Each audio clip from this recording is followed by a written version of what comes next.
Welcome, ladies and gentlemen, and cats of all shapes, sizes, hues, and temperaments. This is what many have been calling the greatest podcast ever. It is the official We Won't Let It Go to Waste podcast. And we are now on episode 11, and we still haven't figured out how to fuck to do anything right on this show. Hey! To my... the spiel.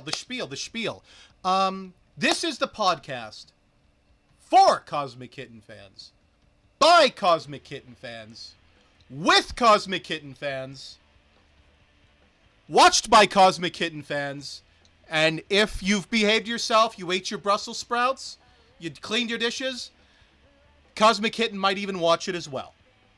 On episode 11, hell yeah, indeed. And the voice that belonged to who said hell yeah is none other than, and I quote, "Oh, hey, it's Kalyn. How are you?" Reno, I am so excited to be here. I hope you understand that even though it looks like I'm facing the other way, I'm actually facing you. Hell yeah. How are you? I am doing so well, Halder. How are you? Well, if you ask me again tomorrow at approximately 4:15 p.m. Pacific time, Standard Time, I will say I am sensational right now. I am adequate. It's all we can ask for at this point. That's all we can ask for at this point. I'm afraid so. I dropped a button. Oh no, it's gone forever. Oh no. How's the weather there? How's the weather? Has it dried up a little bit?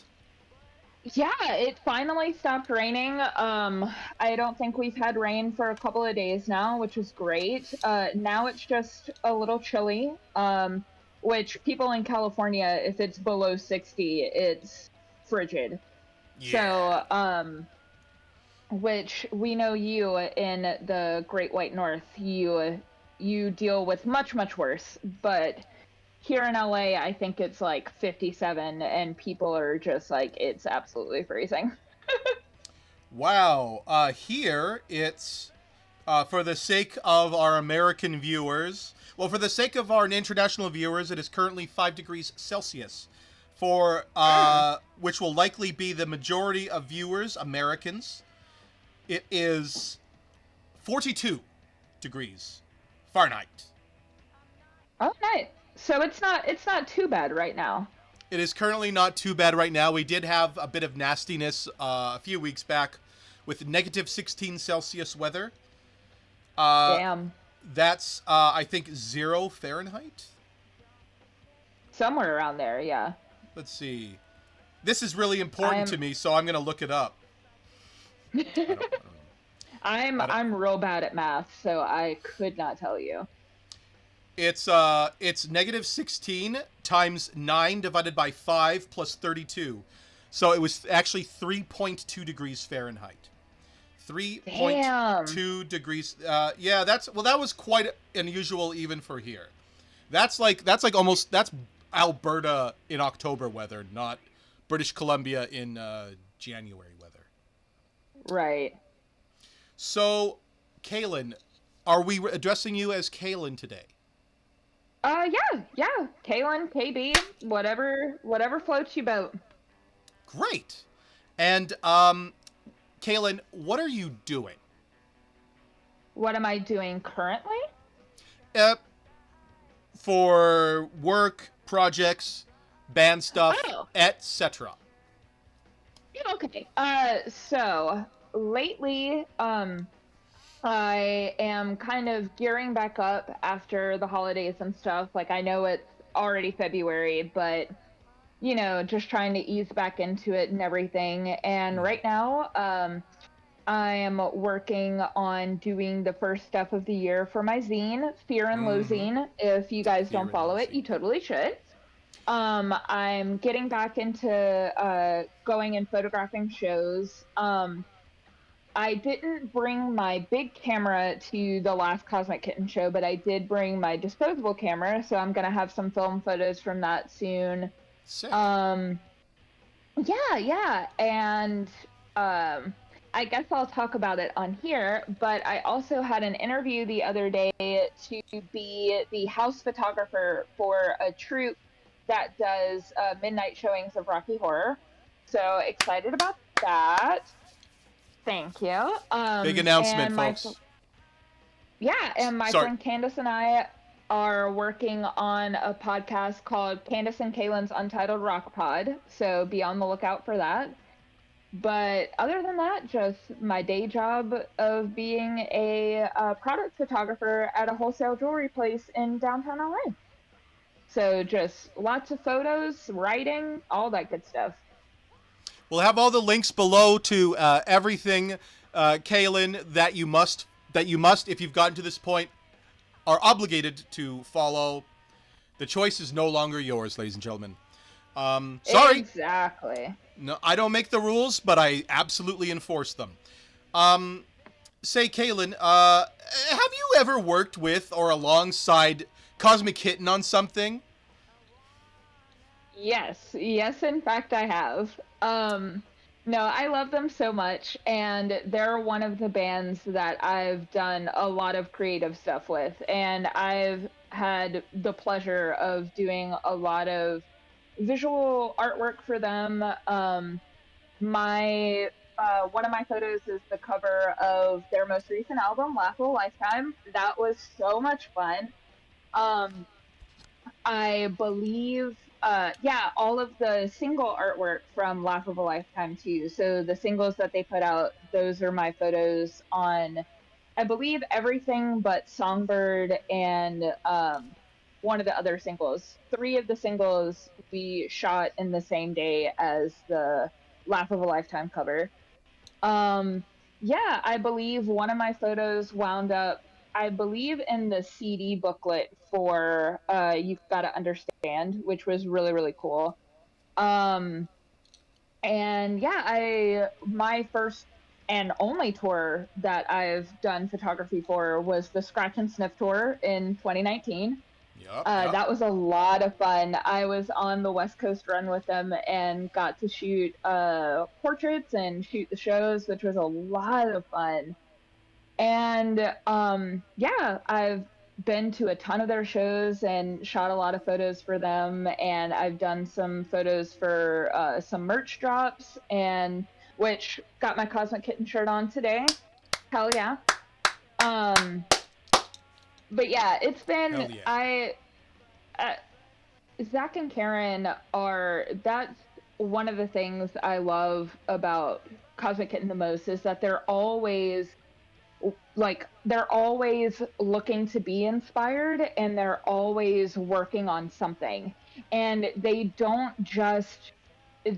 put so much thought into everything. They don't just put thought into the music and No, the recording process. no. They put thought into how is this going to look visually? What are we going to do along with this? And they're such creative people, and they always have a really strong vision with whatever they're aiming to put out. And I Mm-hmm. just think I'm just so blessed to have even been a little part of bringing that vision together. Oh, and I shot and edited the video for Broken Kneecaps, and I shot the video for Laugh of a Lifetime. So Love, it's love been those videos, folks. Yeah, yeah. Oh It's yeah. been so much fun to work with them. They're so much fun to work with, and they're so easy to work with.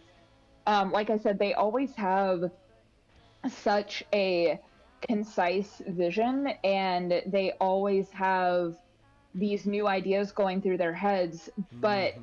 they're also so receptive to collaborating with other people on that vision, Oh yeah. and they may they may have an idea of what they want to do, but like while we were shooting those videos, if I went up to Zach or Karen and was like, hey, what do you think about maybe doing this for this shot, blah blah blah, they were always open to it, and if they liked it, they were just like, yeah, do what you want to do. Oh And yeah. it's it's so, I feel like it's so rare to find someone, especially like a group of people that has that balance between having a very specific vision but also be willing to invite others into being a part of that. So it's Yeah. really cool.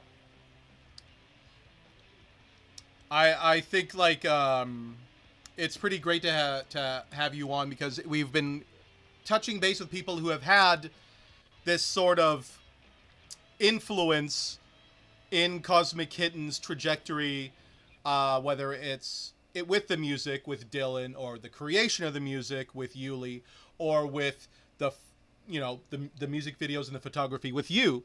So thank you for being here today. And I will die if I don't say this. If you see me looking at my phone, I am not fucking around. I am looking at questions. I am trying to get on the right page. I'm not just because Hey, I same forgot to. here. Okay, okay, yeah, I've got my phone, I've got my notebook, I'm ready to go. I'm ready yes. to go. I But also forgot that I needed to get a question. Oh no, never mind. It'll be a nice surprise later. Sorry, go ahead, please. The floor is yours. This is your show. but no, that's why I love what you've been doing with this podcast, because I say all the time that people, whenever they talk about like a music scene, or they talk about like musicians and people playing music, we tend to really put a lot of emphasis on that. Obviously we put a lot of emphasis on the actual music and the people playing the music. Of course, Obviously that's the most, one of the most important things, yeah. but a lot of people don't realize how much goes into not only the music but every other aspect. And there are so many people who contribute to their like the music scene that they're in different ways, that isn't just playing music.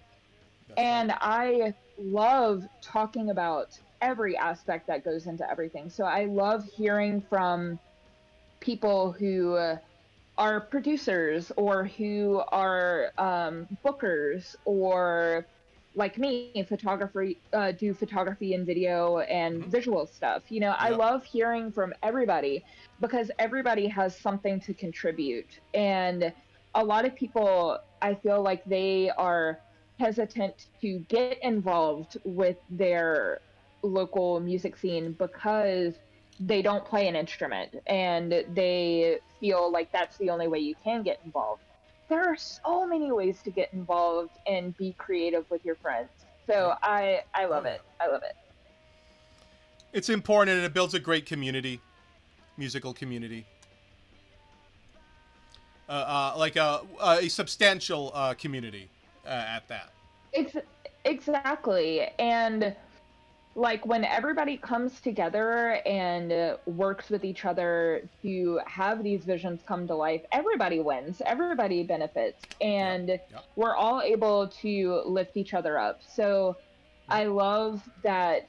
I love that you started this show so you can talk to people about Cosmic Kitten and how much we love them and how much they've contributed to to like not only like LA's music scene or Southern California's music scene, but just uh, talking to everybody about what local music and what their scene means to them in general. So Mm-hmm. I think it's cool on so many fronts. So I'm so glad that I'm here and so glad that I'm able to talk to you. Well, thank you, and obviously, and of course, I'm glad you're here as well. Maybe I don't wanna toot my own horn, but maybe it will inspire someone to go. You know what? But I love this band. I want to fucking do it too. Yeah. Yeah. Or like inspire people to like, oh my goodness, like this person has a whole podcast about this band, but it goes so far beyond that. Maybe I should go out and make friends with people that play music around me, and maybe we Yeah. can like put out some cool ass artwork. And Yeah. yeah. Exactly.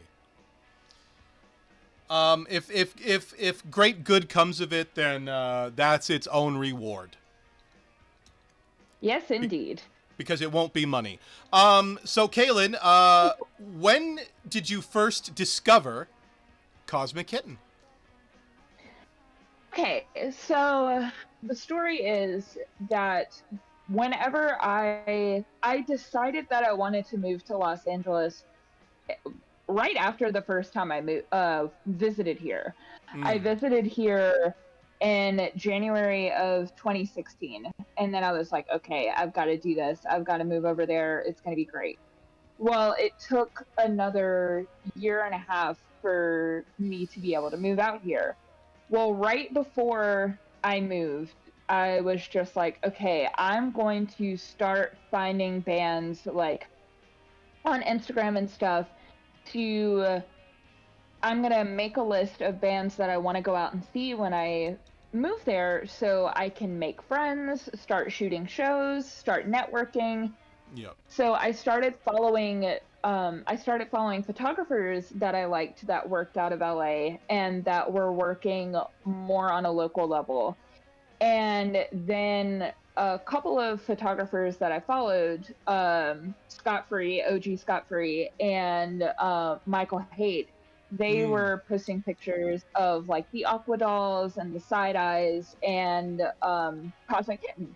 So Cosmic Kitten wound up going on that list because like I checked them out and I was just like, oh my gosh, they sound great. And like all of these pictures that people are taking at their shows look amazing. I'm going to check them out when I move. So I moved here in September of 2018. And the first time I saw Cosmic Kitten was in December of 2018. So that's kind of how I discovered them, was through trying to reach out to different bands and kind of start making friends and having a network out here, you know. Nice.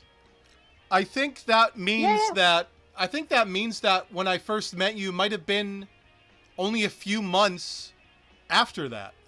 It might have been March 2019, or it Yeah, would have been I think so. I think so, at actually. like Amoeba or something, wasn't it? Yeah.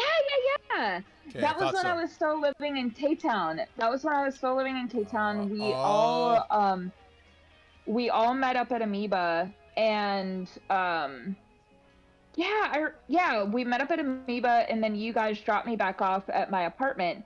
And while y'all yes, were yes. driving me back to my apartment, we were listening to some of the new songs that they were working on. And I Yes. believe those songs went on, I believe some of them might have eventually gone on You Gotta Understand. Maybe. I could be wrong. Because they had some songs worked out and they gave me a piece of paper while I was listening to it and it was Yes, like a little same. survey. Same. Yep. Yeah. Yep. So then, yeah, it was. You got to understand then. Yeah, 100%. Yeah. Because I remember I was saying that I remember distinctly saying I thought In My Time as the first song maybe wasn't, because they wanted everyone to be like serious and critical and not fuck around, not pussyfoot. So I was like, I don't know if that's a good Right. first starter because it's just so mellow. But I mean, wrong. It was fine. No, I was worried, but I was wrong. I love that song. I love that Oh song. yeah. Oh no, for sure. I just thought maybe, but I guess, but in a sense, I understand. It's like it's lulling you into a false sense of security. Oh yeah, that's what the rest of the album's gonna be like. You know, that sort of deal. Exactly. So And I understand the and genius. that's what I love. That's what I love about a lot of their music too, is that they don't, I feel like they don't box themselves in like a lot of other people do. They're just like, whatever feels good is what we're going to do, and whatever we want to sound like at this time is what we're going to sound like. And we're going to go where our creativity takes us. And I just love how you can tell that whenever you're listening to those records.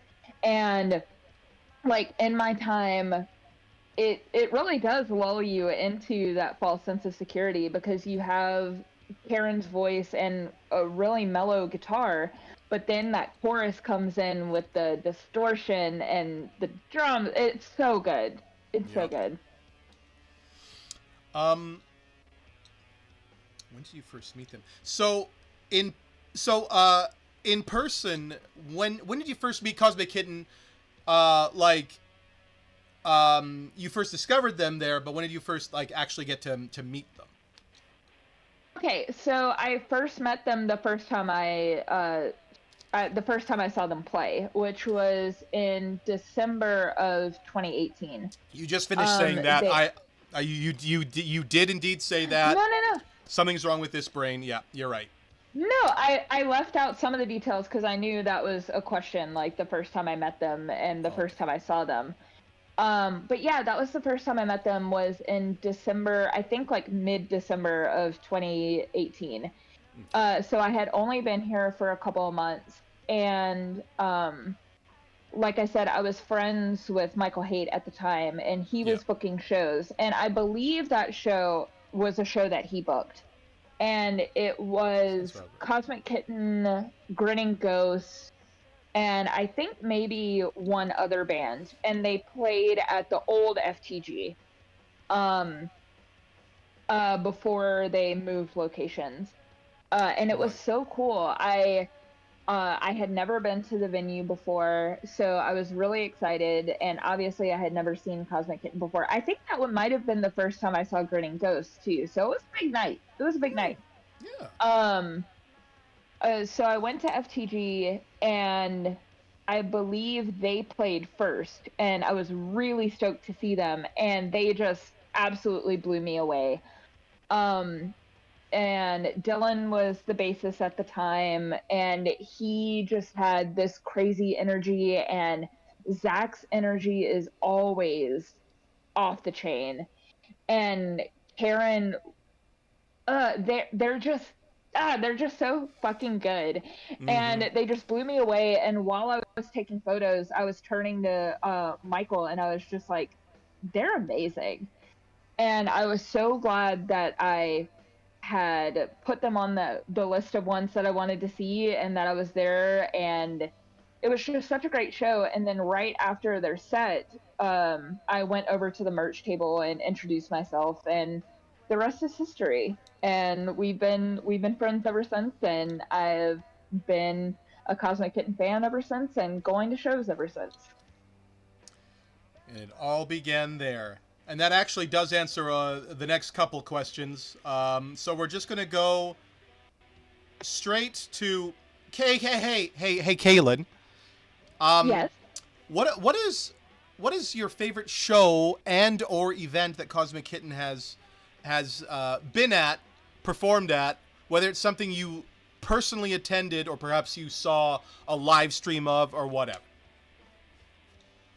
So I have a few different favorites. My favorite that is a little more consistent is Carnival. I love Cosmic Carnival every year. Mm-hmm, It's mm-hmm, mm-hmm. so much fun.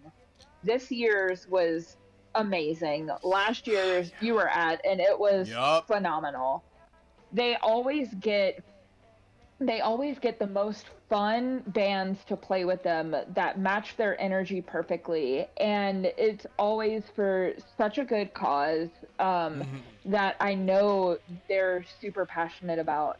Yep. And it's just so great to go out and see this project that they've put so much heart and so much work into, because the thing about Karen and Zach is they don't half-ass anything ever, Nope. and they put so much love and so much heart into everything they do. And I think Cosmic Carnival is a perfect example for that. Like, they every year they work so hard on it, and they try to make it even just a little bit better every year.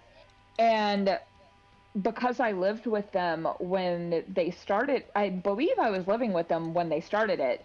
I got to see all the Pretty planning sure. that went into it. I got to see them like making the poster, like making the flyers for it. I got to see them booking the bands and just all of the thought they put into it. And like, I know they're so passionate about helping foster youth, like obviously, especially Karen. Yeah. Um, and it just feels so awesome to not only go to something that is for a good cause, but you know that your friends have put so much of their energy and so much of their love into it that it that is always the lens in which I see uh Cosmic Carnival through. So it's always so much fun. And Hell yeah. yeah, it's always great. And going on the Scratch and Sniff tour was also like a really, really fun experience. And all of those Mm-hmm. shows were really fun. Um, even like the chaotic ones, like we obviously you heard all the stories about like the Seattle show and stuff like that on that tour. Yes. Which for those of you who do not know, the Seattle show on the Scratch and Sniff tour was probably the most chaotic show, like in many ways, that I've shot.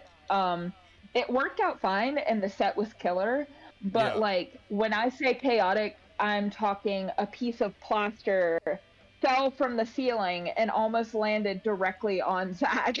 Like Y- that's what y- we're talking about. Yep, yep, yep. That could have And been a hospital visit, maybe, or at least yeah, right, just a bad time overall. right. And just having fun stories like that on that tour. And that was the first time I had been to the Pacific Northwest, so Oh that shit. whole experience was one of my favorites. Those shows were some of my favorites, like them playing I believe the record store in Portland is called Music Millennium. That show was a Yeah. lot of fun. The first show that I went to in San Bernardino, I can't remember the name of the venue. It was a house show, but that show was Oh. lit. It was so much fun. San Bernardino. Um, Can't think. I sent you a picture from that show. It's got like the pirate flag and everything. I can't remember what they called that venue. I'm sure Karen and Zach remember, but that show was San lit. That Bernardino. show was really awesome. And yeah, like I have fun at every Cosmic Kitten show, but those are the ones that stick out to me. And like I said, I always look forward to Carnival every year.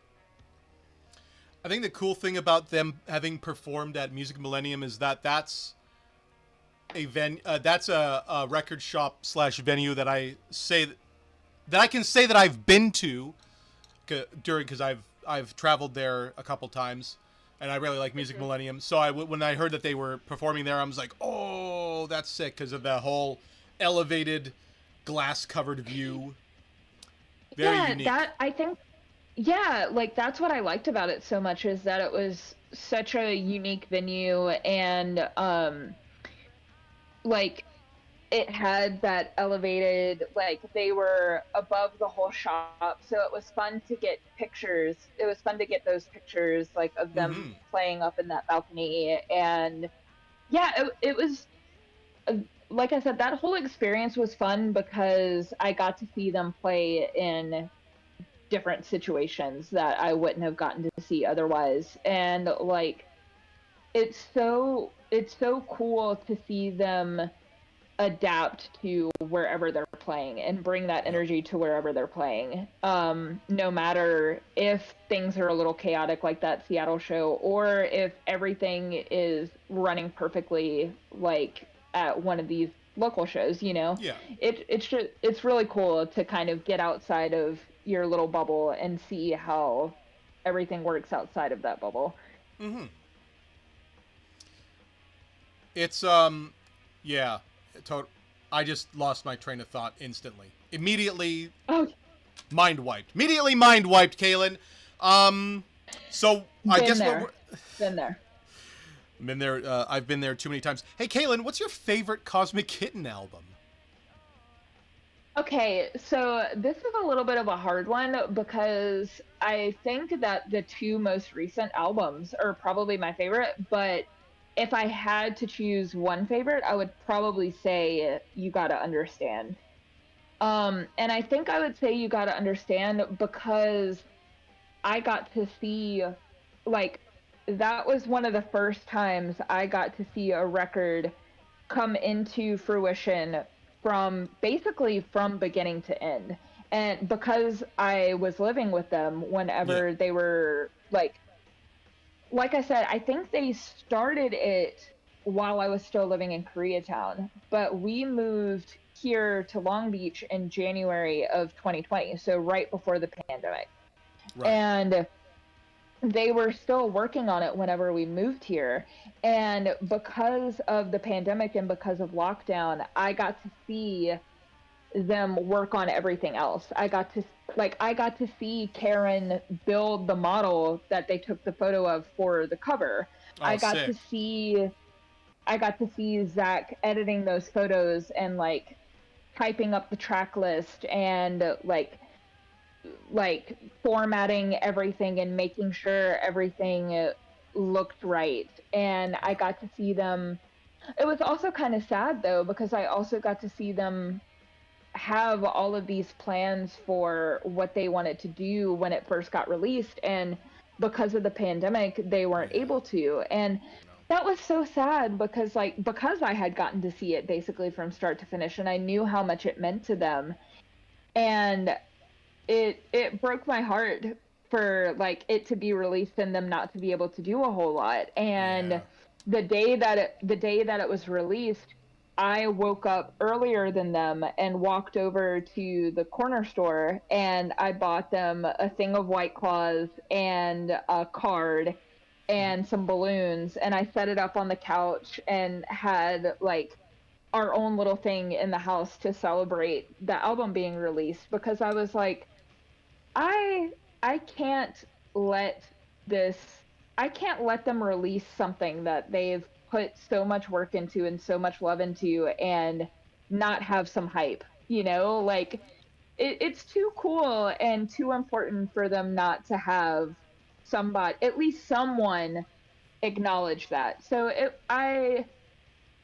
it was important to me to like show them some love for that. So I was really stoked when that record came out just because seeing them, I think even I think they even recorded some maybe last minute stuff here in the living room and I got to see it. And like, speaking of videos, I got to see them shoot the video for Mother Father like here in this living room and just stuff like Oh, that. what the fuck?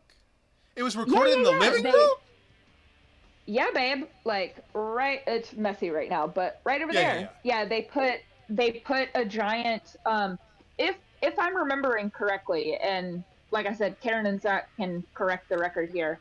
Sure. I believe they set up like a big sheet in front of that wall, in front of that window, and Yeah. they had a projector on the other side of the living room and they were projecting onto Karen and they shot that video.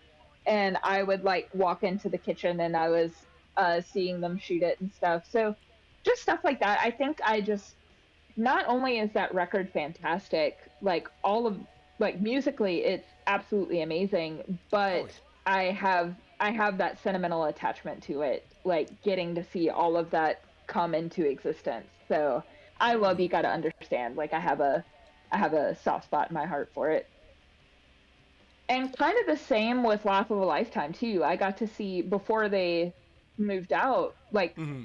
um like they were done with it right before they moved out. So Yeah. I got to see a lot of that come together too, which was really awesome. Like whenever whenever they found out that they were recording with Steve from the Gits, like Karen walked over to my room and was just like, "Hey, Kalyn, guess what?" And they told me that they were recording with Steve, and I was just like, oh. Yep. But both of those records are so cool, and I love it.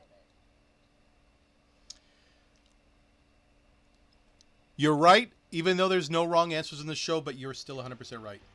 Hell we're yeah. gonna get a little bit. We're gonna increase the difficulty level now, Kalyn. Okay. What is your favorite song? In the interest of Cosmic Kitten song, what is your in the interest of fairness? I will allow you to name one from each album, or as many albums as required, if that causes you Okay. less anguish. Okay. So, yes, I will take the challenge of saying what my favorite is off of each album because, yeah, I do have quite a few favorites. So, off of Be Nice to Strangers, I would probably say, hmm, okay. For Be Nice to Strangers, I know the very basic answer would be Harry Ape, but I do love Harry Ape. Oh, of course. But I also love Show Me What You Got and My Shoes. I love those a whole lot as well. Um, and Lobotomy, I love White Dove. I love White Dove. I love whenever they do that one live too. Whenever they break that one out live is a lot of fun. Hot Stuff and Devil's Gonna Catch You are also phenomenal. I love when they play Devil's Gonna Catch You at Yeah. shows. It's so much fun. So much fun. Um, Now's where it gets a little harder. You got to understand it's hard to pick a favorite. Mm, but I love Mother Father and I love In My Time. Um, but that cover of Loud Love is absolutely phenomenal. And the fact that Karen did Yes. that guitar track in one take blows my mind. It blows my mind. God damn. Um, I know they are so Karen's so good. They are so phenomenal. And like Zach, I've said this many times, and like I am not trying to blow smoke up his ass or anything, but Zach is one of my favorite drummers in Southern California, like hands down, if not one of my all-time favorite drummers. Period. And just I I love. Um, Now Laugh of a Lifetime, I really love. Let's see. I love Songbird. I love Live by the Sea, but Count Me In is also really great. So Count Me In is a song you fucking kill people to. You're walking down the street, right, Kalyn. You're in a bad mood, Kalyn. You're walking down the street, Kalyn. All you want to do is go home. Shit day at work, Kalyn. Everyone's in your fucking way, Kalyn. Well, not anymore, Kalyn, because you fucking killed them! count me in, bitch. Count Count me me in. fucking in, yes. But I also kind of go off of like since I see them live so often, that definitely factors into what some of my favorite songs are. And Oh, yeah. Devil's Gonna Catch You, and White Dove and Hot Stuff. Those are some of my favorites live. I love when they break out Hot Stuff because it's so much fun, and they don't do it all the time, but No, it's no. so much fun when they do. It's very danceable if you think about it. So it's very danceable. Hell yeah, hell Yeah. yeah. Um, Kalyn, I got some bad news for you because Yes. we're ramping up the difficulty even further. Tell me. For I am going to ask you, what are your favorite lyric or lyrics? Okay, so I think I've narrowed it down to let's see, what did I have written down? Oh yeah, I've narrowed it down to three. So the reason I say that, even though it's kind of like a basic answer, like a lot of people love Harry Ape, um, just the part in Harry Ape that has always stuck out to me, especially live, from the first time I saw them to now, and it does not get old, is live whenever they play Harry Ape and the lyric comes up, jump in and rape my feelings. And as soon as Karen says rape my feelings, the music just cuts away like Yep. hard. Mm-hmm, And mm-hmm, it's like she's she's they're already saying rape my feelings, so it's already a big lyric, but then you have that music cut out and it just emphasizes it that much more. yeah. And then Karen goes into their screams right after. It hits so hard, and I love it, and it still gets me. um Another one that I love is in my time, don't you lock up something if you want it to be free. Don't you wind up somewhere frightened and dead beneath the leaves. Hide who blinds you. I love the whole end of that verse. It's so good.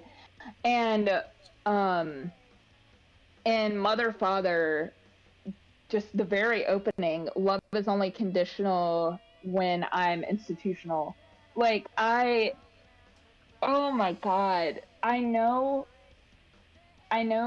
Karen, they put a lot of heart and emotion into that song in particular, and it Yes. Oh yeah. really Oh it yeah. really shows through with those lyrics and that delivery. And yeah, those are a couple of my favorites, but they have some amazing lyrics from front to back. So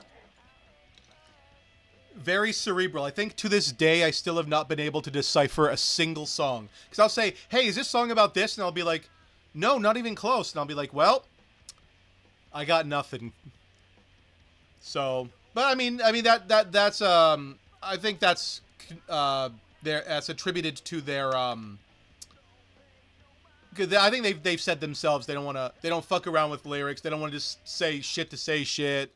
So like right, everything has to be, and like if they can make it cryptic, if they can make it seem like it's some way, but it's not. I think they enjoy they enjoy that. They enjoy people. yeah, They enjoy when yeah. people get it, but I think they might enjoy when people don't get it too, if that makes sense. Exactly. And that kind of goes back to what I was saying about them creating because it's something that they want to do and it's something that brings them joy.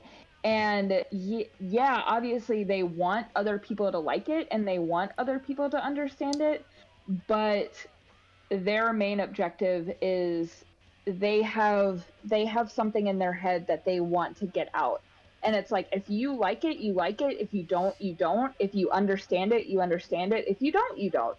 But this is how I'm feeling right now, and I am going to take my heart and put it in this song, and however you receive it is however you receive it. And I think that that's one of the best ways to approach art, especially music. Yeah. I think we have so many people who all they think about is how people are going to receive it. And they kind of let that dictate what they're going to put out. And I think that the people who are putting out the best art, that comes last. Yeah. Like how people are going to receive it, it comes last. It's what they're feeling whenever they make it that's the most important.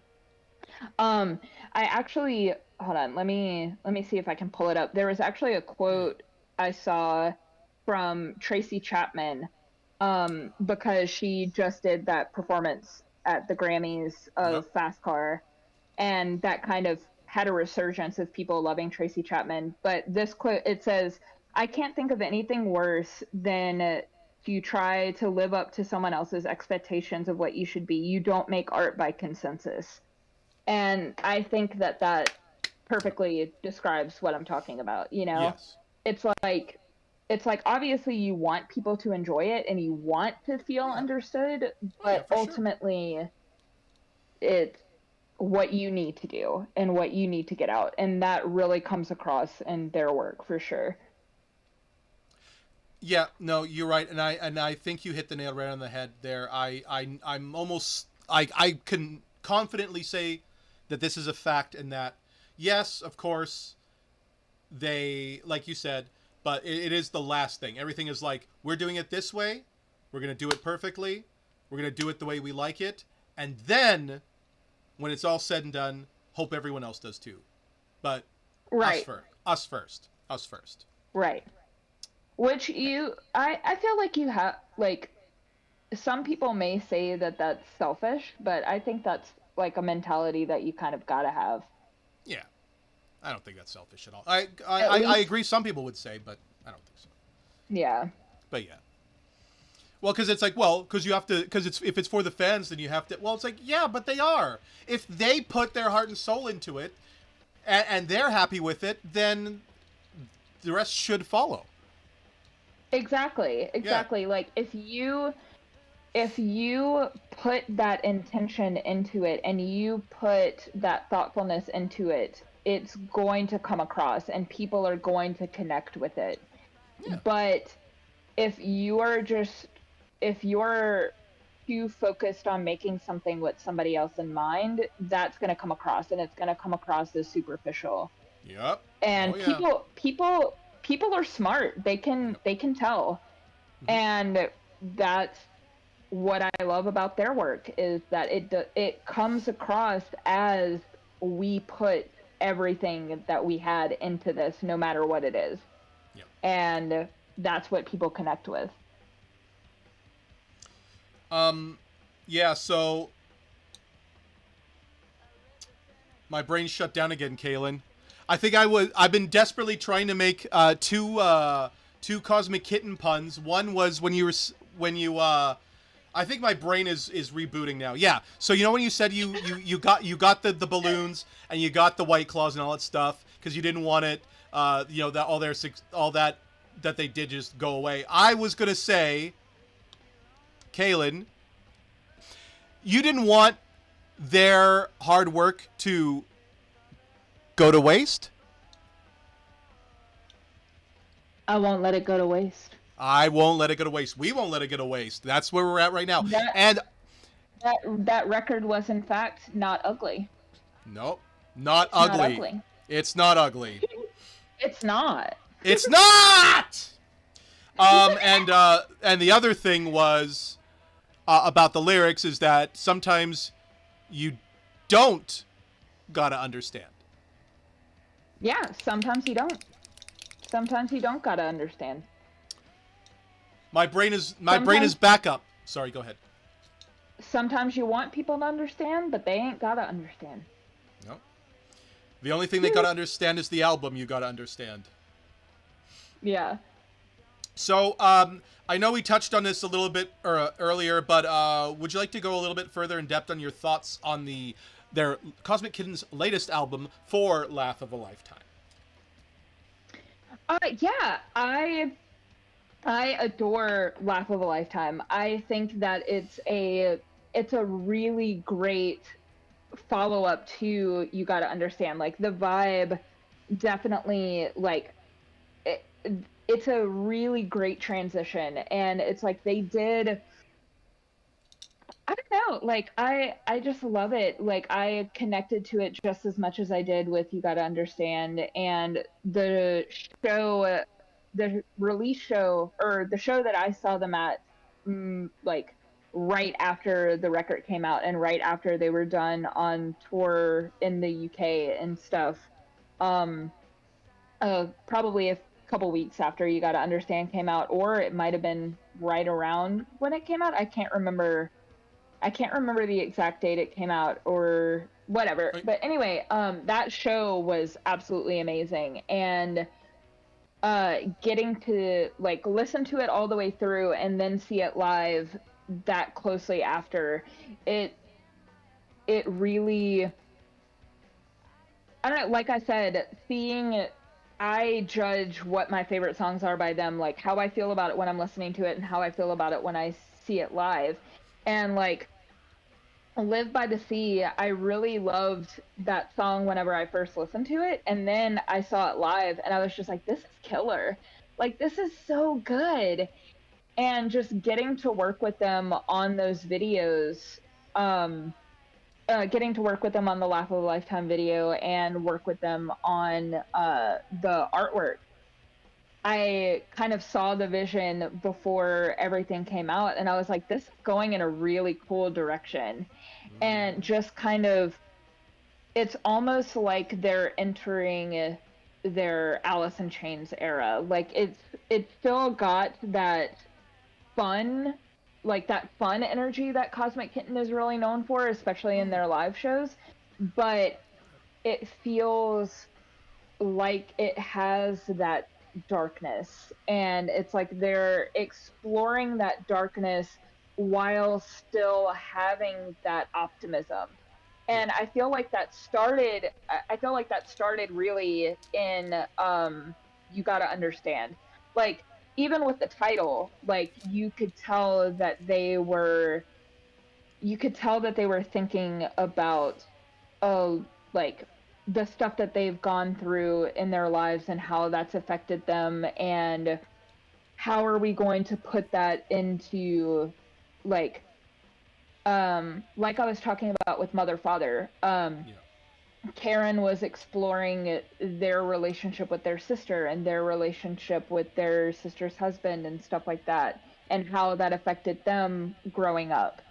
And it's like you're diving into these really dark themes, but also trying to see it from the other person's point of view. And I think that those themes carried over into Laugh of a Lifetime. And when I think they also had that mentality because they were working with Steve, and like I think that they kind of had the gets in mind when it came to Laugh of a Lifetime and like writing that record, and you can kind of tell that that came through too, because when you talk about the gets, you have Mia Zapata, and everyone who talks about Mia Zapata talks about how wonderful and bubbly and friendly and amazing she was to be around as a human. But then you have their songs that she basically wrote a song about feeling like she was going to be murdered before she got murdered. So it's like you have these really dark themes, but coming from these people that when you hang out with them in real life, they're just a joy to be around, and they're so much fun to be around. So it it's that fun it's that fun yet eerie juxtaposition of, we're trying to be optimistic about how things are going to turn out, but we're also not naive to think that everything's going smoothly, Yeah. And I think that plays into the title too, like Laugh of a Lifetime. Like it's like sometimes you got to laugh to make it through, it just works on so many levels, and I don't know if that made sense, but Oh no. it's it's just so cool to see how they've grown with the past two albums, and I feel like you can really tell how much they've grown in those past two records. Absolutely. I've said this, it bears repeating as many times as needed, but, I always would tell them, and I told them directly as well, that, it's like they started at this and they just kind of went like this, and then like this, and like this, and it just simply gets better and better. And like, if you're starting at really great, like, how is the next album, like, how are they going to top Laugh of a Lifetime? It seems Right. unfathomable. But I thought the same thing about You Gotta Understand. Thought the same thing about Lobotomy. I thought the same thing even about Be Nice to Strangers. But they somehow Yeah. do it. Well, also it's like also like Karen, like coming out as non-binary. Like I Yep. feel like that's something that was explored with this record, and like Zach had a lot of stuff that he was working through too. Yep. And you can tell that as they're kind of entering like their mid and late 20s, that they're really digging deep and thinking about what makes them tick as people, and how that comes into how like they react to things and how they write. And I just think that they've always been really smart songwriters and really great songwriters, but I think that with the pandemic and with them like doing that self exploration, that you can tell that they've just grown leaps and bounds, and that comes across. And that's what I love so much about Laugh of a Lifetime, is I feel like it started in You Gotta Understand, and it really came to a head in Laugh of a Lifetime. And they really are just like, this is who we are. These are our deepest, darkest thoughts. And Yep. if you're still rocking with us after that, hell yeah. You know what I mean? Absolutely. I'd like to go back real quick because something that you said resonated with me when you said gauging a song by listening to it on the album and then hearing it live, and then you kind of like get a different appreciation for it. Because I know distinctly that happened to me when they were playing at Nothing Fest, and Mm-hmm. they played Some Fascination, and somehow I was just pulled in. It was like it just drew me in, and I was just like hyper focused on something. Like, oh my fucking god, this is like Zach was drumming on me. You know, like all this sound was waving on me. So I grew a new. I mean, I always liked the song considerably, but after that, I just fucking loved this song. Right. And like I also feel like not only has their music, like writing and recording wise, grown so much in the past like 3 years, but their live show has grown so much in the past few years. Like Yep. I feel like uh Karen, especially like since they've like come out as non-binary and done more exploring with their style and just how they play, they just I've always thought that Karen was a wonderful performer, but now they seem so comfortable on stage, and they're just putting their entire body into it now, and just it's so cool to see. And like Zach has 100%. always Zach has always been like an anchor. Like I believe the other day he said that on his Instagram story that someone paid him a great compliment, saying that you're on drums, but it's also like you're up front too. It's also like you're a lead singer as well. Yep. And I think that that describes it perfectly. It's like a lot of drummers tend, even if they're amazing drummers, they tend to just be there for support and be toward the back. And it's like you may have moments where you are just like, damn, that was really cool. And you pay attention to the drummer for a little while. But when it comes to Zach, Zach is Zach is just has just as much charisma and is just as important to that show as Karen is. And he draws your attention just as much as they do. Yep. And it's just so fucking cool to see. And like you may listen to a song on the record and be like, whoa, this is really great. I love this. But then you see it live, and like Karen is flinging their guitar around, and Zach is drumming so hard that it's blowing your hair back, and you're Yep. just like, this is fucking cool. Like, this is fucking awesome. And then now they have Jay, and I honestly, I don't want to jinx it, but I think the bass player curse is broken, and I think that Jay is just the icing, like the cherry on top. I think that they found a really great groove with Jay, and Jay is just so good for them and works with them so well. And that is really coming across in their recent shows, that they have found their groove with Jay, and Jay just took it to that next level. And they're such a great player as well that they just fit right in, and I love it. I love it. I'm so glad that they found Jay, and Jay is playing like um whenever we filmed the Laugh of a Lifetime video, Jay wasn't even in the band yet. Yep. And it's so cool that now we have that video where Jay is like one of the main characters and now they're in the band. It's so great. And Self-fulfilling prophecy. Jay is such a sweetheart and just fits in so well. And I'm so glad that they all found each other and that they're working so well together. I agree, and guess what, Kalyn? Great minds think alike, because that has been my personal belief, that I truly believe Jay may very well be the chosen one, the one. He is Neo. They are Neo. They are the one that will break the curse. It just Right. something. Which It just feels right.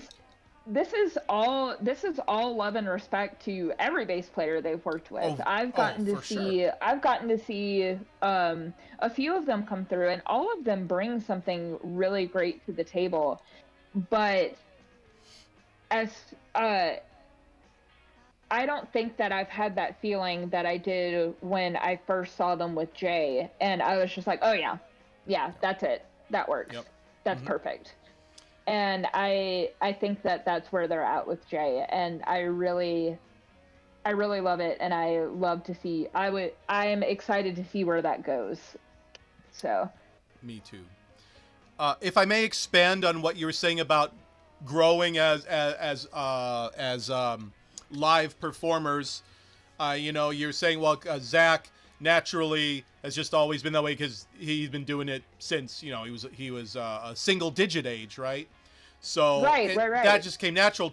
And Karen, like you said, I feel that they have breached the chrysalis, and like you said, do way more on stage. And now it's Jay's turn, because initially Jay, still new and was, still getting used to it, and was very, just kind of like doing everything masterfully, but now he's just like boom, boom, just flowing his hair, boom, boom, boom, going crazy. So right, now it's their turn to kind of breach the chrysalis as it was, and I think that right, and is a good sign. right, and like I was saying, I've always thought that Karen was a like phenomenal performer. I've always thought that they did an Absolutely. amazing job. Oh yeah. But I've also said this about my friend Aster, Sugar Slim. Um, Both of them came out as non-binary around the same time, Mm-hmm. and both of them, since they have, and since they're, it just, I feel like it goes to show that living your full authentic self and just telling everyone, hey, this is who I am. And if you like it, I love you. But if you don't, fuck off. I Yeah. feel like there's something so liberating about that. And something so liberating about living as your full authentic self that it comes across in every single thing that you do. Yep. And I think that that was the catalyst for Karen kind of breaking out and being fully comfortable on stage and just going all out and really thriving in Yep. their performances. And like uh, Jay is awesome and such a sweetheart, but they are a very soft-spoken person, Yep. and it's so cool to see them come alive on stage too, and just like Absolutely. fully get into it and have that cousin it curtain of hair just going. Like I love it. I love it. And Zach is always just such a hoot to watch. Like especially when he just gets so into it and he's breaking sticks and throwing them out like it. Yep. And like I said, um I was even going through some story videos of when we did Scratch and Sniff, and I posted a video of the kick drum blowing my hair back, and I'm just like, the first kick drum hair blowing back of tour. I'm really excited for this. Yep. It's so fun. It's so fun, and I love how much I just love how much they've grown, and I'm so proud of them. And Yep. especially seeing them lately, I'm just like, I love this. I love this for y'all. Y'all are doing the damn thing. I 100% agree, and I think now the sky is the limit. The glass ceiling has been shattered. I proclaim it. K- Yes. Kalyn, Hello.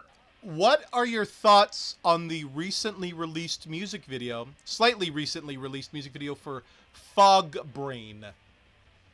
I love it. I love it, love it, love it. I can't Do you remember where did they say where they filmed it or who they filmed it with? Cuz I can't quite remember. They said I thought because I saw all like the TV screens and I thought, oh, that must be Garden App. It was not. Yeah, That's I don't fuck. think I don't think that that video was with Pancake Mountain. But I know they did. No. I can't remember which video from this cycle was Pancake Mountain. Um, Um all the world yes, yes, yes, yes, with the tiny instruments, with the paper instruments. and some fascination. No, or am I tripping? I can't remember. I can't remember. But anyway, regardless, I love the Fog Brain video. I love the colors. I love that it's giving hardest button to button almost like the stop motion um Mmm. like one band member coming in and out of frame, like popping in and out of frame kind of thing. It's so much fun.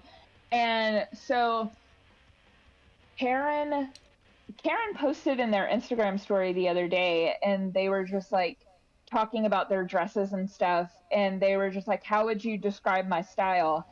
And I forgot to respond to it, but I needed to. And I was just like, babe, I've been telling you, your style is host of a 90s, like host of a children's program in the 90s that kids love, but parents are a little wary of because it has a little bit of a sinister vibe.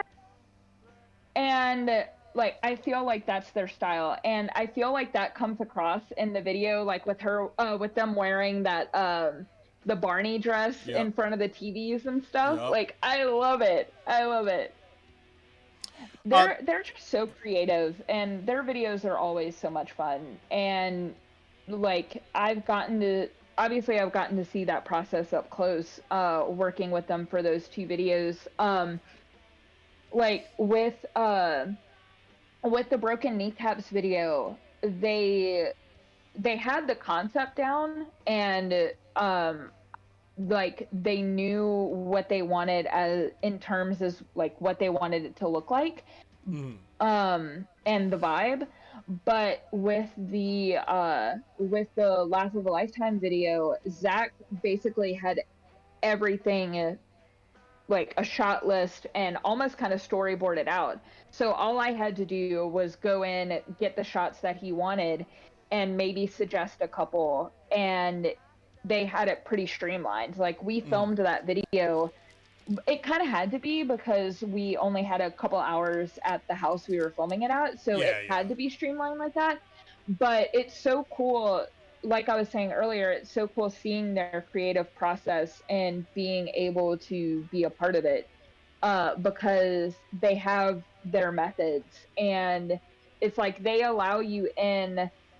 um they allow you in as far as like, oh hey Zach, I know you wanted it shot this way, but do you think that this shot would be kind of cool for this? And he'll think about it and be like, yeah, actually I think that would be pretty cool. So it's like they have such like a precise and succinct vision whenever they go in, but they're totally open to having other people participate. And they're it's so cool to see the creative side of things come out in their music videos and in like their flyers and stuff like that. Cuz like I was saying earlier, it's just another cool part of it, and it shows how creative they are as a band, and just the well of ideas that they have within them. You know, it's really awesome to see. So I love all of their videos, but the Fog Rain video is really, really cool. going back to something you said earlier about Harry Ape and that abrupt pause, and how it's supposed to kind of like, let that sink in, sort of deal, right? Mm-hmm. I sort of felt that with like, how it periodically everything goes red in that video, right? Yeah. That's kind of like how the same way that I kind of feel that sort of same feeling, like this is when the heavy feelings come, just because of the content Right. and the subject of the song itself, right? That's how I Right. felt about the red, you know. Right. And see, that kind of also goes back into what I was saying earlier about like they're exploring these themes but in a fun way and Mm-hmm. in like an optimistic but not naive way. Mm-hmm. And that really comes across in the visuals because you have these songs that if you listen to the lyrics and even like just musically it's dark, but then you have these videos of them like playing paper instruments Yep. and like in the broken kneecaps video like just jumping around and having a party, Yep. you have these videos that are visually really playful and really whimsical, and it creates such a fun little world. And not a lot of bands put as much thought or as much emphasis on um like the visual side of things, and like a lot of bands don't even make music videos anymore. No. And that's what I love about Cosmic Kitten, is that that stuff is still important to them, and they don't care if, like I was saying, they don't care if what other bands are doing. They're No. gonna do it because it's a creative outlet for them. Yeah. And these videos are a creative outlet for them too. It's a way for just another way for them to express themselves and have fun with it. Yep. And I'm all for it. And I think, again, I think that comes across in their videos and how much fun they are and how like visually cool they are to watch. Yeah. I agree. Like Before we move, like the sorry. mother Go, like oh sorry. no, no, go ahead. Go ahead. Go But ahead. Go no, ahead. like the mother father video, I love how that came together, and it came together so simply. Like all they did was fire up a projector with some videos that they really liked playing over Karen. But that video is so striking, and Cosmic Kitten is also a testament to, that's something that I wanted to touch on too, is they are such a testament to how far you can get with like just a DIY, to hell with it, we're going to do it ourselves attitude. Yep. And it's like you don't have to put a ton of money into something to make it cool and to make it fun and to make it Yep. something that people want to watch. It's like you can film something in the living room with a projector and it's going to come out looking awesome if you know what you're doing and Yeah. if you have that creativity. And it's just a testament to the fact that they're creative people all around, and they're just able to do it through determination and through just sheer creativity. Because music videos ain't cheap otherwise, son. No. So it's a lot of like, if you really want like something major, like for example, like I always tell people that I feel like Muddy and Laugh of a Lifetime are their like kind of like their magnum opus music videos. I know that you probably only supposed to have Right. one magnum opus, but they got a magnum opie. Okay, they got a magnum Right. opie. But I'm confident that that was not just $20 and have a good day sort of money to get that shit just looking just you know. Right. Um, and I do have the answer to where Fog Brain was recorded. It was recorded at Nightmare Sound Studio and produced by the aforementioned Steve Moriarty alongside Cosmic Kitten. Okay. Very cool. Very cool. So that answers that question. Hell yeah. Kalyn, what are some of your favorite Cosmic Kitten moments? Live, on social media. Maybe you dreamed something cool they did. Whatever. Okay, so some of my favorite stuff has been, let's see. I so recent a recent example is the promo for the most recent Cosmic Carnival with Zach being the clown. Oh my god, I can't off the top of my head, I can't remember the clown's name. But Oh. anytime they were announcing something about Cosmic Carnival, they used that filter and Zach was the clown and he was like, "Hey, boys and girls." That cracked my shit up every single time. It was so good. But also like because I lived with them for so long, I know that Zach was just being goofy as hell and like giggling and kicking his feet. I love it. It was so good.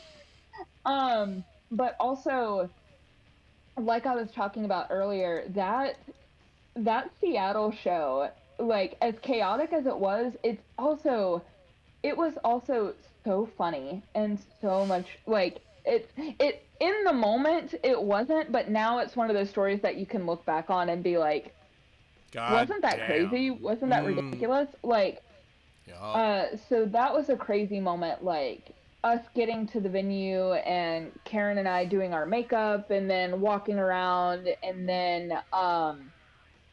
and just like the plaster falling while Zach was drumming, and then Karen's amp, like one of the tubes going out in Karen's amp while they were playing. Of course. And Yep.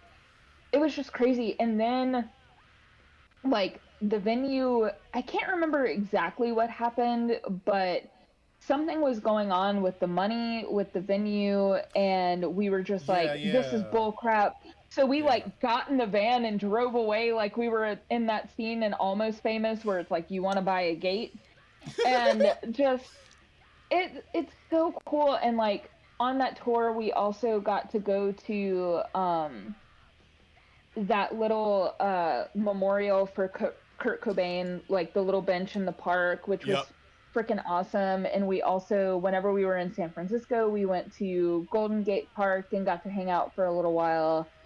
um I don't know, like I have a few moments of like live, like actually relating to music stuff that's really awesome. Like them playing two of my birthday shows was fucking awesome. Like Karen, like them playing Iggy Pop at my first birthday show and Karen having the peanut butter and just like rubbing the peanut butter all over and throwing it into I the audience. know. Like so legit, so much fun. And but I also have like little like personal anecdotes, like because we lived together for 3 years, you know, Sure. just like us all being in the living room and having karaoke parties, or like whenever lockdown was happening we had our own like 80s goth dance nights, and like me bringing Ziggy home and Houdini just being like, what the fuck is going on, and them eventually becoming friends, like just little stuff like that. I It's like I don't only love them as musicians and as creative people, like they're such great friends too. And like obviously when you live with someone long enough you're going to have your moments here and there, but overall living with them was so much fun and so inspiring because they were always working on something, Yep. and they were always being creative in some way, shape, or form. And it inspired me to do the same. Like, you forever saw Zach working on something on the computer or Yep. like doing a cover or something. And Yep. you always saw Karen painting or like sewing or like making the model for the cover of You Gotta Understand. Yep. And whenever you live with people that are that creative, you're just like, I should be doing something too. I should be doing something fun too. So yeah, I have a lot of little moments like that. So yeah, I have lots of stories that I could tell. um, almost could do just a podcast just based on that, huh? Right. Which I'm sure we'll talk a little bit about it whenever we like look at pictures and stuff. And that will be coming up very soon. But right now, Kalyn, Hell yeah. say, do you got any Cosmic Kitten merch? And if so, what do you got? What do you got? That shirt. What So is your? I've got the shirt that I'm wearing. Yep. I've got the shirt that I'm wearing. I also have um the other shirt that has the like a really cool outline of one of the photos that I took on it. I couldn't find it like I've with moving and stuff, things are a little crazy, so I couldn't find that one, but I found this one. And then I have the poster that's the same I have the poster that's the same photo. They made that into a poster. I have the poster for the Scratch and Sniff tour.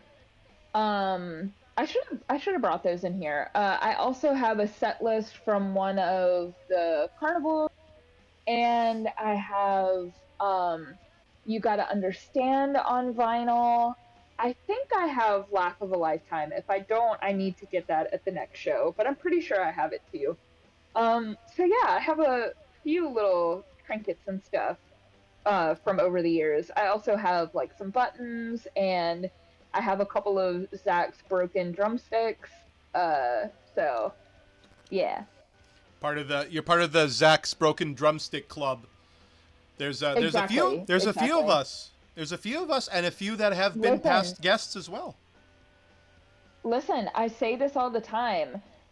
Uh, like like drumsticks tell their little drumstick kids about Zach, and they tell them to be fearful of Zach. Oh And then yeah. Zach just comes in and is just like, yeah, bitch, Fee I'm fi gonna show fo you why you should be fum. scared of me. Yeah, Yeah. exactly, exactly. Fucks them up like they owed him money.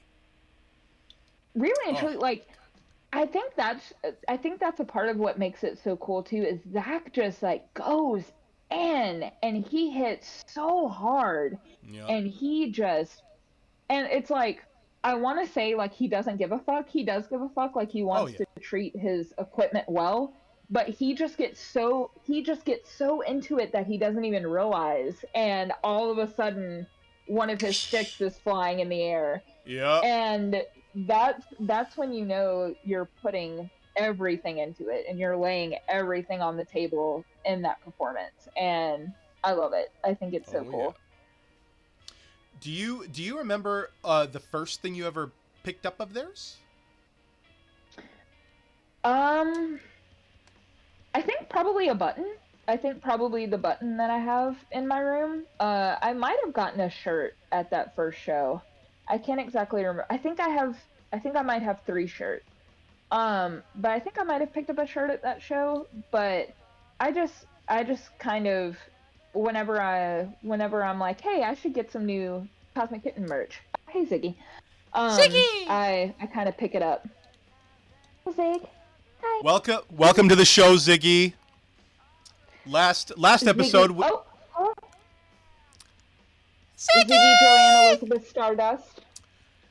We had Helder Isabella Helder Gomez. We had Helder it. is Sorry. Ziggy's best friend. We Yep. love. Yep. We have I have had the honor and privilege of having them share the futon many nights when I Yeah. have visited in town. They are a good roommate. 10/10, very recommend. Right. But don't open up the front door. Just the door and not the screen door. Exactly. Just the door and Exactly. not the screen door. It's great. We are getting more cats on this show. Dylan had a cat come on. Isabella had a cat come on. Not a random cat. Their cat. Hell But yeah. So I see a good tradition going. We always need to You're expand on the traditions on this program, Kalyn. one of your guests should be Houdini. Like you should have a special episode where Houdini comes on and it's just like I've thought about that. As of episode 1, our first guest, Penny, said, "Why don't you interview Deanie?" And I'm like, maybe I will. May not have to do that in person though, and it might take a few right, takes. And right. it might take a few takes. It might take a few takes, Kalyn. Hey, ask Karen and Zach. Houdini communicates through oh my god, Cards Against Humanity. We played a full game of Cards Against Humanity with Houdini. What? I swear this Like sounds familiar. I must have heard we put the cards in front of her, and like every time we did a round, we that. Yeah. would like we would put our fingers out and like get Houdini to slap one of them, and we Yeah. would pick the card that she slapped. And at one point, there was a card. I can't remember exactly what the card said, but it said something about food, and it's like, I love the taste of whatever, whatever, something along those lines. Mm-hmm. And we were just like, okay, Houdini, it's your turn, pick a card. And the card that Houdini slapped, we turned it over, and it said Fancy Feast. And at the time, Zach and Karen were What? feeding her Fancy Feast. And we were just like, Houdini, what are you trying to tell us? I think that's an auto win condition right there, Kalyn. I really think that's an auto win condition right there.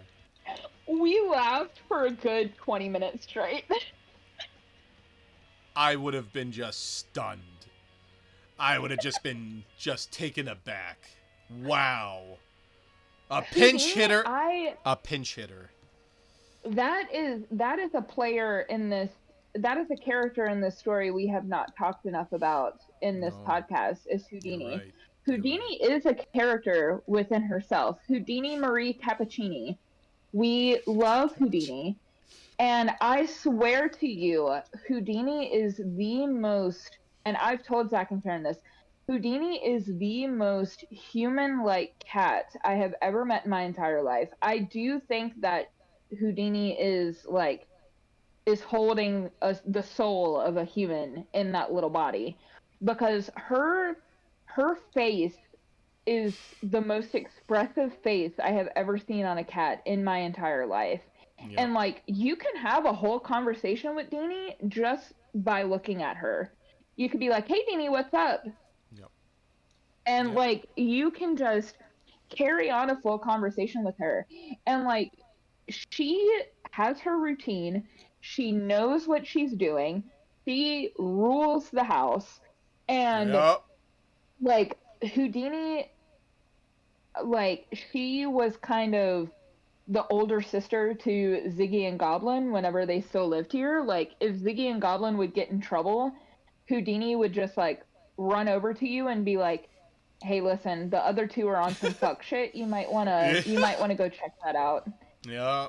And like, when Zach and Karen would go on tour or they would be out of town, I would feed Deanie, and I would wake up in the morning, and Houdini didn't even need any time to adjust at all.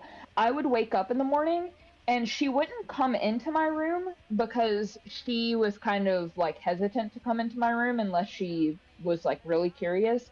Sure. But she would be sitting directly in front of my door, just staring at me in bed like, so I guess you're the one who's feeding me this morning? Yeah. Can we get on that? Because I'm hungry and you're behind schedule. Kalyn. I miss Houdini. I love her so much. You're in Deanie's world, Kalyn. You just live in it. We all do. Literally. It is Houdini's world, and we just get to live in it. Yeah. What do you have a favorite merch item among the items that you have? Among the items I have? Among the items I have, probably the poster from Scratch and Sniff, or like one of Zach's broken drumsticks. Like, I love stuff that has like sentimental value behind it. So it's like I love having that poster because it reminds me of the first tour that I ever got to photograph. I love having those broken drumsticks because it just reminds me of how cool Zach is and like that tour as well, you know. Um, but as far as stuff that they've put out, I think that they like that's just another creative outlet for them is merch. And I love Mm-hmm. how they're constantly refreshing their merch and constantly coming out with new like almost limited edition stuff because it Yep. really gets you to want to support them and want to get this merch because you don't know if it's going to be back or you don't Yep. know if they're going to make something like it again. Yep. Like even with these cat head shirts, like they've had some version of the cat head shirt like since the beginning, but Yep. it changes slightly all the time, like the different colorways. They don't always offer the same colorways for a long time. Yep. So I love that. I love that they keep it fresh, they keep it new, they keep that's another way for people to engage with them. And the merch, the shoot that I did with them, that was a really cool run of merch. I think you have the hoodie from it. It's like the hoodie with the different colored sleeves. I think Oh, it's like green and yellow. it's yeah, it's a pullover. Yeah, yeah, yeah. Yeah, it's a pullover. Yeah. That run was really cool. Yeah, that was the Teespring stuff, and Yeah, yeah, there's some yeah. very exclusive things such as this fine pillow. Look, does this look familiar? This Exactly. um, if you've seen, we were talking earlier about you got to understand. If you see that the little the little mobile had like those little pillows, and Oh this is yeah, a yeah, and this is the the equivalent. yeah. I should ask you what your favorite merch is because you're like the keeper of the merch. You have like one of everything. I know. Hey, fuck, man. Like maybe you know what? Like I think the new patch, the cat head patch, is pretty dope. That's sick. It's Mega high sick. quality, mega high quality. Hmm. You don't even need if you don't have any sewing skills, you can it does have that glue backing so you can just iron it on straight. Yeah, yeah, yeah. It's I think with not pussyfooting around it, not hemming and hawing, I'm going to say that's pretty cool. I still have to put that on. I still have to find a place There to you put it go. on. But No, that I patch is sick. But no, like even with the merch, that goes back to me saying that they don't half-ass anything. Like no, they're gonna if they're gonna do something, they're gonna do it right, and their merch proves that too. absolutely. Um guess what, Kalyn? What? It's show and tell time. Um we have some little media tidbits for you all to share, courtesy of Oh Hey, it's Kalyn right here. Where am I going? What am I doing? Um, This is when being the documentarian friend comes in handy. absolutely. And guess what? We're gonna just get the first little bit going right about Oop, now. let me make So, sure I'm watching it. right? Yes, Uh please. Look yeah, at that this was little the angel. merch shoot. Yeah, this was the merch shoot I was talking about. Well, obviously they're not in the merch in this one. Like we kind No. of went off and that same night we did some other cool like portraits and stuff just cuz I had gotten these new lights that I could control from my phone Mm-hmm. and I just wanted to play around with them and like play around with color and stuff. And like I said, Zach and Karen are always down. So after we did some of the merch shots, we did some like portraits and stuff. And Mm-hmm. this one is really cute because they just each picked up a cat and we took some photos with the cats. And that's Ziggy when she was like really Little little. baby. Willow baby And Ziggy. and Houdini's just like, huh? Yep. Got a bit of the derpy eyes going there. Derpy eyes and with a No, I love it. wise soul. Yes. So, two angels holding Two angels holding two angels. Exactly. Oh my god, I just can't. And Okay, I think that was when Zach first started shaving the side of his head. Yeah. Because he had the really nice Zach always has great hair, but he had the really full mane of curly hair, and then he shaved the other side and it looked really fucking cool. But I think that was early on.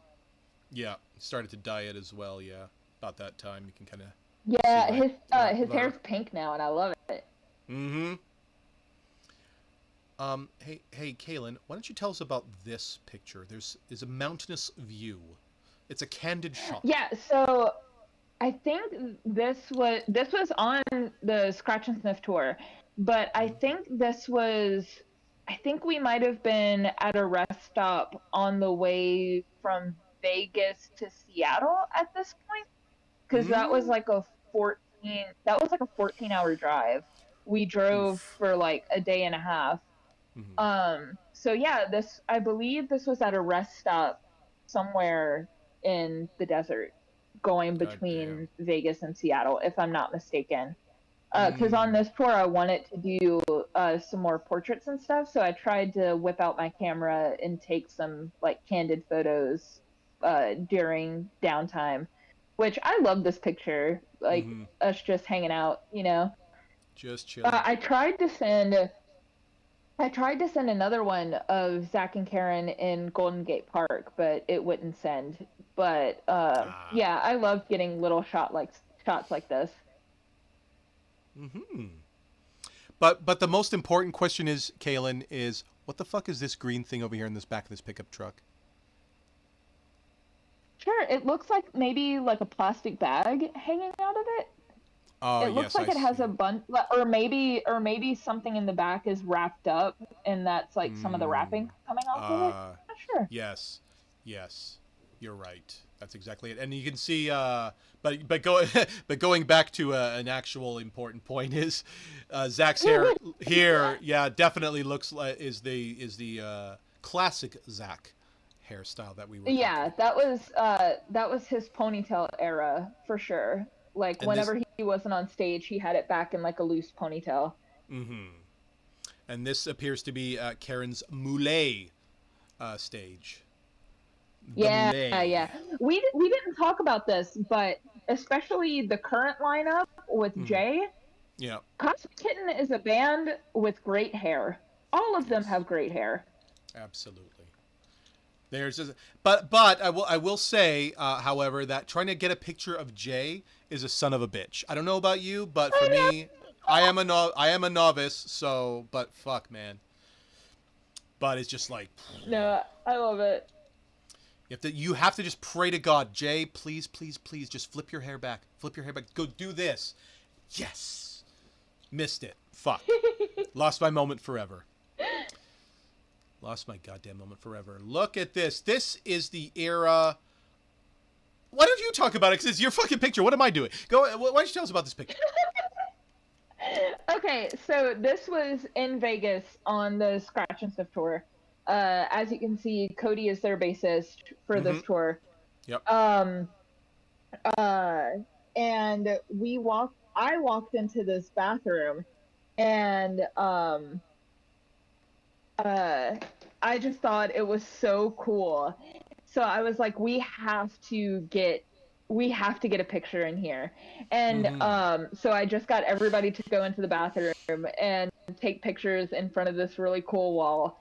Um, and obviously they humored me and it wound up being a really cute little shoot and I Yeah. love it. And obviously Zach is just Zach being Zach and has the Yep. toilet paper. Yep. It's so funny. I love it. Mm-hmm. This was one of their profile pictures for a little bit on Instagram, and I was just like, hell yeah. Yeah. I remember you were very excited about that as well. I remember you were like, "Oh yeah." I'm pretty sure. I'm pretty sure I didn't just make that up. I truly feel that was an event that. What am I talking about? Anyway, No, I was um, stoked. the Okay, aforementioned so this shot. is the photo. Yeah, this is the photo that wound up on a shirt and on a poster that they sold for a while, which was really really fun. I was really excited about that. This was at that Seattle show. Um, yeah, I love this shot. I just think it's so much fun, and yeah, I love this shot, and I'm so glad that they loved it enough to put it on merch and stuff. That was a really cool feeling. I think that was the first time I ever saw my work on merch. So I was just like, this is sick. I love this. Yeah, my copy of the poster is right there. You'll just have to trust me on that, but I assure you, it's right where I'm pointing. And I'd like to interject that we can see some ancient remnants here. We can see some. We're gonna do some archaeology right here. We Okay. have the star with the lights on it that used to be on their Oh amp. yeah. Yeah, rest in Yeah, peace. Rest in Karen peace had for to that. replace it because the lights started going out. Yeah. And the former drumhead right here, the OG drumhead that still hangs proudly in their lockout space. Yep. Oh, how far we have come. The new Oh drum yeah. head is so sick. Oh And my like Zach God. putting in Fuck that me. LED strip too, so sick. Absolutely. The icing on the fucking cake. God damn. Look at I love this. this picture. Before you say anything, I'd I just like to love this say, picture. oh no, it's sick. Trust me. When I was interviewing Pollo, he had also had shared pictures from this very area with those yellow lockers. So it's great that we have a little bit of continuity on this program. Why don't you tell us about this picture? Exactly. It's called production value, babe. It's called production value. Um, Absolutely. but no, this was the homecoming. This was after the homecoming show of the Scratch and Sniff tour, and it was at the locker room in OC at Garden Amp. Um, and Speed of Light played that show. Excuse me. Speed of light right there. So two of my favorites in one picture, and I love this photo because I love Oh both of shit! them Sorry, so much. my bad. I'm Uh, fucking up. I'm fucking up. all good. Here we go. I'm back. I'm back. I'm back. I love I love both of them so much, and just two of two of the bands that I've gotten the closest with and have worked with the most, and have just supported me since I've gotten here, and I've been proud to support them since I've gotten here. I love it, and like Speed of Light just looks like such babies in this picture, and like Yeah, I was gonna say, Riley with man. her long pigtails, and I love it. I love this Yep. picture. And that was another band that performed at a Cosmic Carnival that the very one I went to. So that was pretty sick. And Yeah, once more, they performed at two of them. I think two out of the three that they've had so far. They performed at the first one that was at FTG, and then they performed at the other one that was that you were at.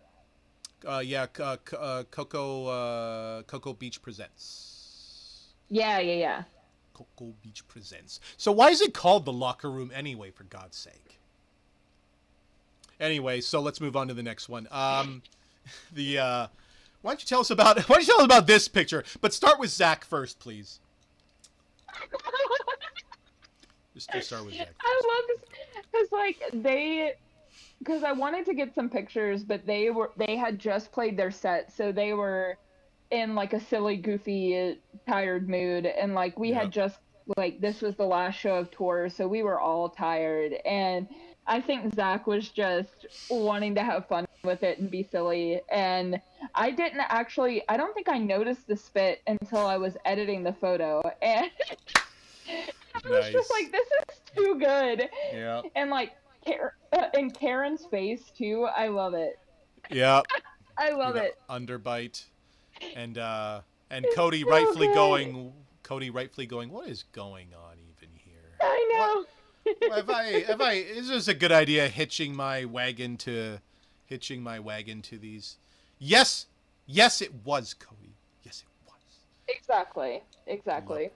Love it. No, I this is one of my favorites too. I love Mm-hmm. this picture. Mm-hmm. But What the F? Hey, it's a video playing apparently. Oh shit! Yes. Oh, it's the Laugh of a Lifetime video. Yeah, So, it's very, very loud. But yeah, this is the second video I did for them. I shot for them. And like I said, Zach had a really distinct vision for it. So he was kind of just telling me what shots he wanted and stuff like that. And that's Nick, obviously. And Jay, like I said, at this time, Jay wasn't in the band yet. So Jay was just there to act in the video, but that was the first time I met Jay. And it was such a fun experience. Like, that was such a fun day. They rented this really, really cool historic house. I believe it was in Glendale or Pasadena. But I feel like Glendale really is correct. Cool. Yeah, it had really cool like oddities in it, like this. I should have sent a picture of this, but it had like this. It was like a little statue that looked like a person, but it had a goat head. That was really fucking cool. And then they had a bunch of uranium glass behind, like in this cabinet, along with like taxidermy and different other little oddities. So it was so cool. And then, you can see it in one of the single covers. I forget which one, but it's the one with Zach on the cover. But we shot that one in the bathroom, and the bathroom just had like it seemed like 100 mirrors all over the wall, and that was really sick. So it was just so cool getting to shoot this in such a unique location, and we had so much fun. It was, like I said, we were there for a few hours, and we just kind of like breeze through it. But it was so much fun to do. Like, the scene where Karen is sitting in the chair and Jay goes up and like pushes their head back and she falls out of they fall out of the chair. Yeah. Yeah, that part. Dead It was so funny because Karen could not do it without laughing. So we had to do that a few times. So it was just Karen trying to fall out of the chair with a straight face, and we were all just cracking up. It was so much fun. I'm sure I would have done the same. I would have been like, keep it together, Elder. Yeah. But yeah, that was a blast to shoot. Love it. I love that fucking music video. Me too. This one ain't too shabby itself. Why don't you talk about this? Broken kneecaps! This one was even more fun. So the broken kneecaps video, we had it already planned out. They had the studio space rented out, which, fun fact for, I know you know, but fun fact for the listeners that may not know, is that this same studio space is where they filmed the Fever on the Screen video as well. They just filmed it before we all got there. So yes, anyway, I did know that, of course. They had this space rented out, and the day that we were going to film, I believe was the same day that the Safer at Home order started because COVID. So it was like either the day before, it was either like the day after or the day of everybody being told to stay home because of COVID. And we were just like, well, shit, like we were gonna make this an end of the world party, I guess. And we just had everyone come in and make sure they had their hands washed and sanitized, and you can see Daryl's wearing a mask in that scene. Yeah. So it kind of shaped the mood of the day because we were just like, we might not be able to do this again for we don't know when we're going to be able to do this again. So let's just have fun with it. Yep. So you can tell in these shots that we're just trying to have as much fun as we can before we don't know what's going to happen. So this video is always kind of crazy for me to watch because I know what was going on and like what we were about to have to deal with. So it really has that, damn, this was right before like the whole world shut down and we weren't able to do something like this again for a really long time. So it was really special. And this was another one where they had the concept ready to go, and I just kind of pointed and shot. But I edited this one as well, which was a lot of fun to do too. Um, so yeah, I love the broken kneecaps video, and I'm really glad we did it. I wanted to say that the uh, the MVP in this video is going to have to be. Where are you? Daryl, because they had to hold that cell phone up for what felt like an eternity. Yeah. And that must have been a son of a bitch, because this thing doesn't weigh a lot right now, but hold it up for a few minutes and you'll see. Right, right. No, Daryl was just being silly in that video too. Oh Like yeah, as silly as he could possibly be. it was the funnest. Okay, Looks funnest. This picture is from the night that I met them, the first time that I saw them. Oh fuck. This was at the old FTG before they moved to a bigger location. Um, and that's like the mural and stuff that you see in the background. But yeah, I believe there's a couple more photos from this night that I sent you. But yeah, this is the first night that I met them and the first night that I shot them. Yeah. Um, like I said, you can see Zach has that like big old mane of hair, Yep. and it's so good. It's so much fun, and I loved getting to shoot this night and getting to meet them. And there we've got the classic Karen scream photo. I love getting those.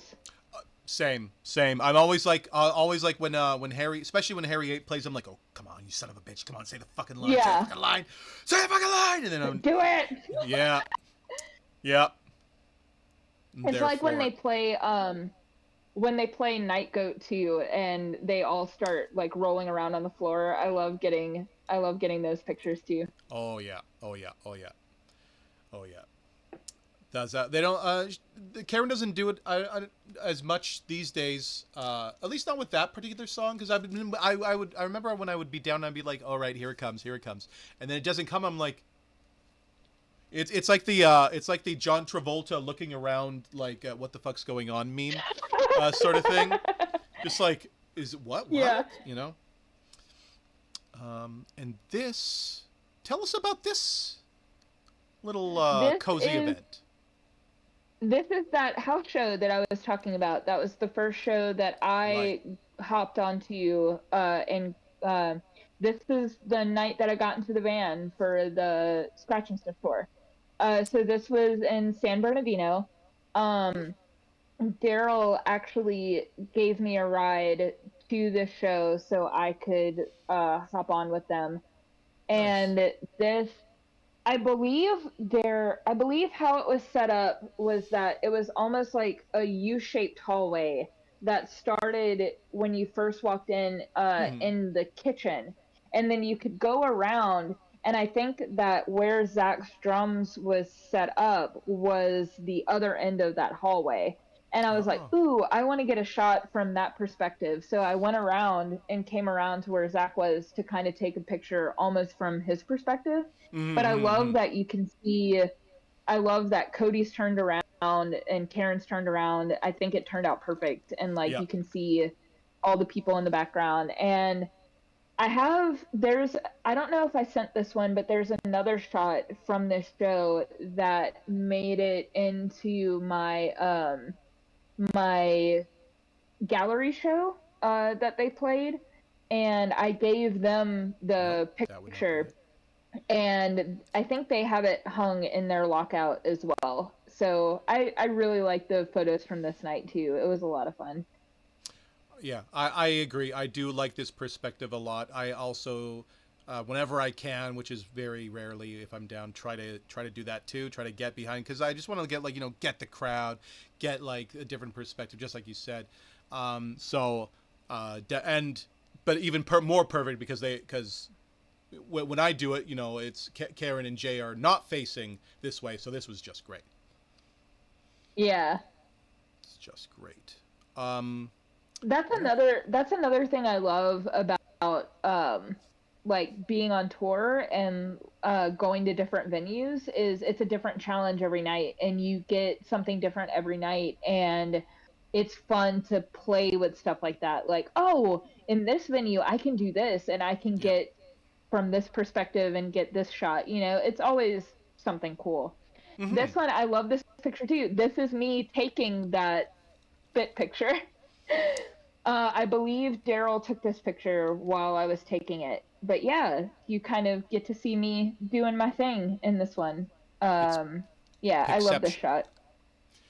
That's the so this so not too long after this must have been when Zach did the drooling, Karen did the underbite thing, and Cody just did Yeah, the. yeah, yeah.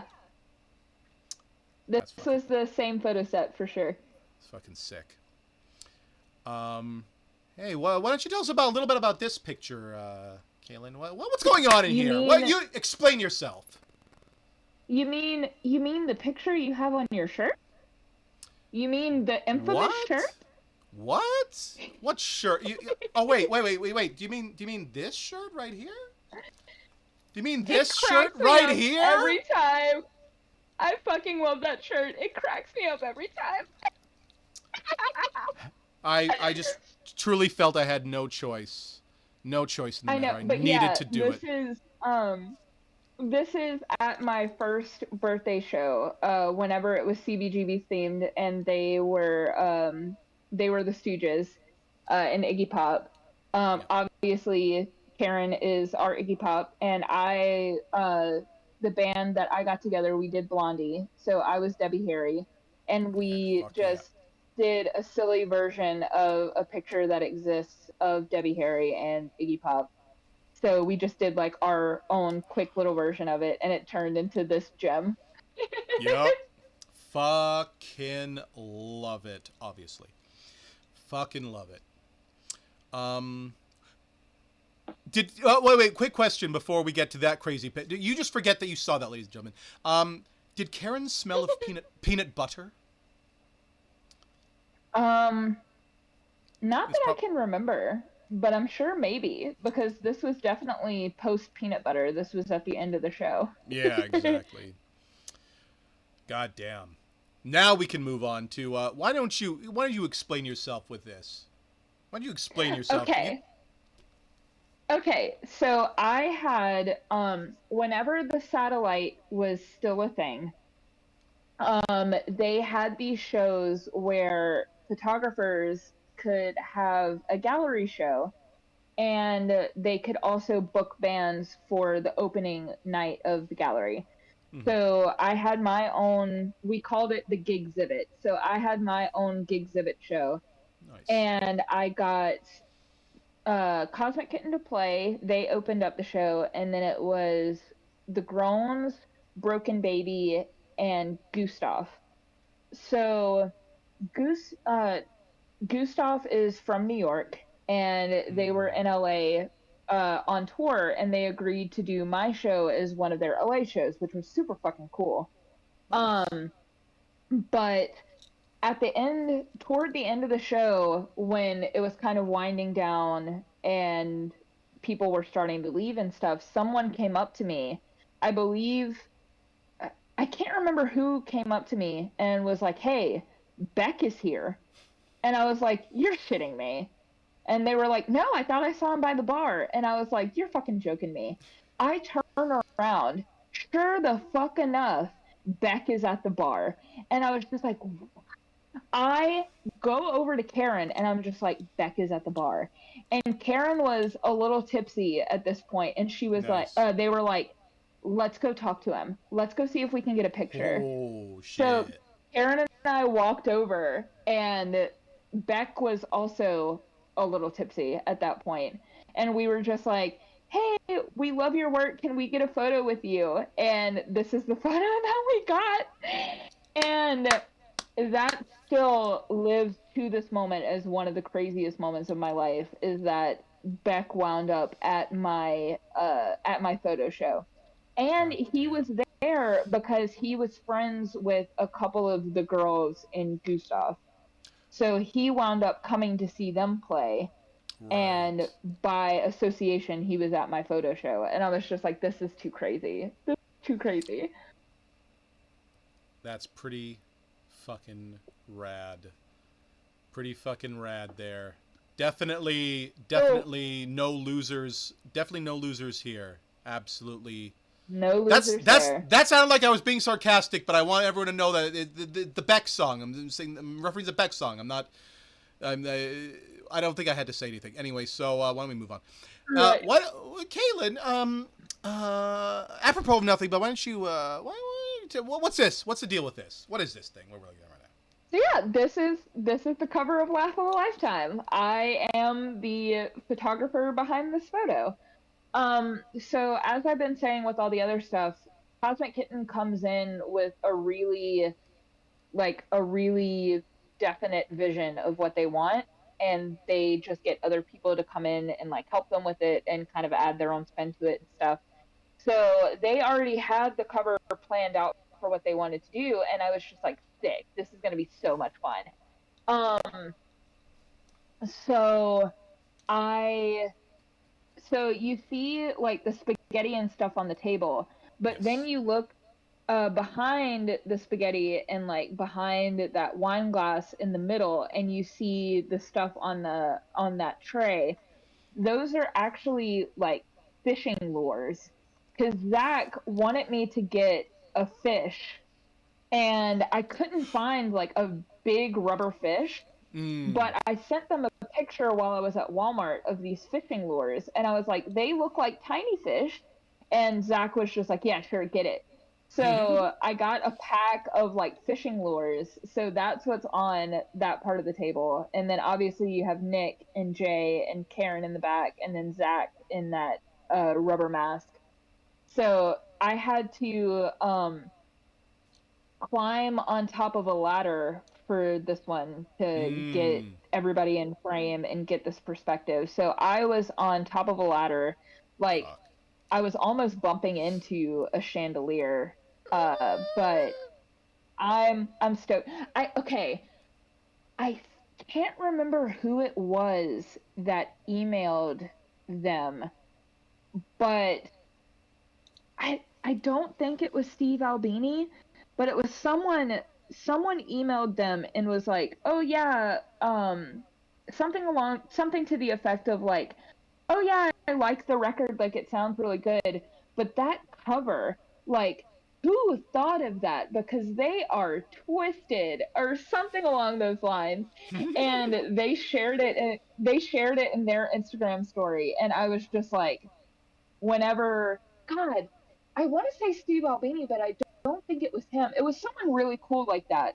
And I was Mhm. just like, that feeling when this person says this about a photo you've taken, Yep. you know you've done something right. Oh yeah. Oh yeah. Um, for those that don't know the significance of the tablecloth, and the spaghetti, um, uh, did you did you want to elaborate on that, or did So that was all, like I said, that was all like Zach and Karen's idea and what they already had cooked up. Um, I want to say they just, I wanted to say they just wanted to make you feel kind of uneasy and like you walked into some sort of twisted dinner party you weren't supposed to be at. Like I feel like that's kind of the vibe.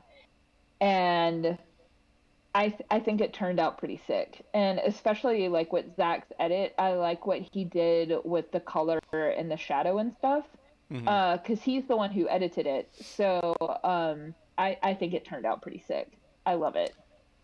Well, Kalyn, I think you will be surprised to know that I do know that there is another meaning to this. And it's something that we've discussed earlier when we were talking about Steve Moriarty and the Gits in particular. Uh, I Hmm. the short version of the story is that at some point Mia Zapata and company were trying to get some food going, but they had a limited amount of money, and they just made some simple spaghetti and sauce, and they put it on the table. They had the tablecloth, and then they were trying. And I think themselves were trying to do the magic trick, as you can see Karen trying to replicate here, of Oh pulling the thing, yeah, and it did not work. right. So, for those of you who did not know, you know. So, and for those of you that did know, well, good for you. It wasn't for you There you then. go. I don't know. I don't know. But that's so I think it goes back to that whole having like that kind of that connection with the Gits and trying to like memorialize that, which they did quite well. Mhm. Thanks to you. Absolutely, thanks to Hell you. yeah. No, I love and speaking of the Gets, I love Yes. that they just got Mia's tattoo. I thought that was really fucking cool too. Mm-hmm. Mm-hmm. Mm-hmm. Mm-hmm. Which that's crazy in of itself. But no, this picture, this is at that photo show I was talking about, and I got on stage and played bass with them for a song. It was Fuck yeah. they did a cover of Transmission by Joy Division. So I walked up and did bass for them, and that was a Sick. lot of fun. It was so much fun. That's fucking awesome. Sick song. Joy Division's pretty rad. Yeah, they were just like, "Hey, Kalyn, do you want to learn this song on bass and come up and play with us? Because it'll be really easy." And I was like, "Hell yeah, I'll do it." So it was a lot of fun. Nice. Fuck. Super. Where's is it Zach back here or oh I can see the symbol. I can see the symbol. I can see the Yeah, yeah, symbol. yeah. I can see the symbol. Hey, what's the Yeah, fucking deal with this picture? this is a show at Beatnik Bandito in Santa Ana. I believe this is late. No, think it's beginning of 2019. Yeah, Gabby's home, so you'll see her a little bit. Okay. Um, but yeah, I believe this was, if I had to guess, it would be early 2019 am if I'm remembering correctly. I could look it up and look at the date. But anyway, this was a show at Beatnik Bandito. I think this was also with Grinning Ghosts. Um, but yeah, this is a really fun show to you. And Dylan was their bassist at the time. And I love this one because you just see a whole lot of hair and they just Yeah. look like they're ready to go at it, you know? I love it. Here's a fun fact about this particular show. When I interviewed Dylan, we there was a big struggle to figure out the name of this venue because we had touched base on this particular show. Um, so it's funny that it's all come back, and I think that's Yeah, it's Beatnik Bandito. It's a little Nick record Bandito. store in I think downtown Santa Ana, and they had I don't know if they still do. They had shows at night after the store closed, and those were some fun shows. It was this one, and I saw a couple other ones there. I think the I think maybe the Aquadells played there once too. Yeah, Very likely. Very likely. I wouldn't be surprised. It looks pretty. It looks pretty. Kind of like intimate. yeah, it's really It's pretty small and sick. really loud. Especially with a Ah, band like Cosmic Kitten, it's real loud. get, But bring I love it. bring your earplugs when going into close corridors with Cosmic Kitten, if they're playing. This is a PSA to all the kids out there. Please bring your earplugs to all shows, or Yep. you will be 32 like me and barely be able to hear sometimes. So please, my friends, bring your ear protection. If you learn anything from this podcast, it is bring your ear protection, especially to a Cosmic Kitten show. What? No, just kidding. Not yet. Not yet for me, but it's going to happen. Goblin. Another cat to add to the collection. We have Gobble Tea Bobble right here. Gobble Tea, the gobbledygooker, the gabbledygack. That exactly. the squeakiest of the squeaky. I don't know what I'm talking about anymore. Exactly. Well, I think Gabby is back, and I think she's aiming to go get some Chinese food. So, if there's anything else, what else did you want to talk about, Mr. Halderino? Well, I got some bad news for you, Kalyn.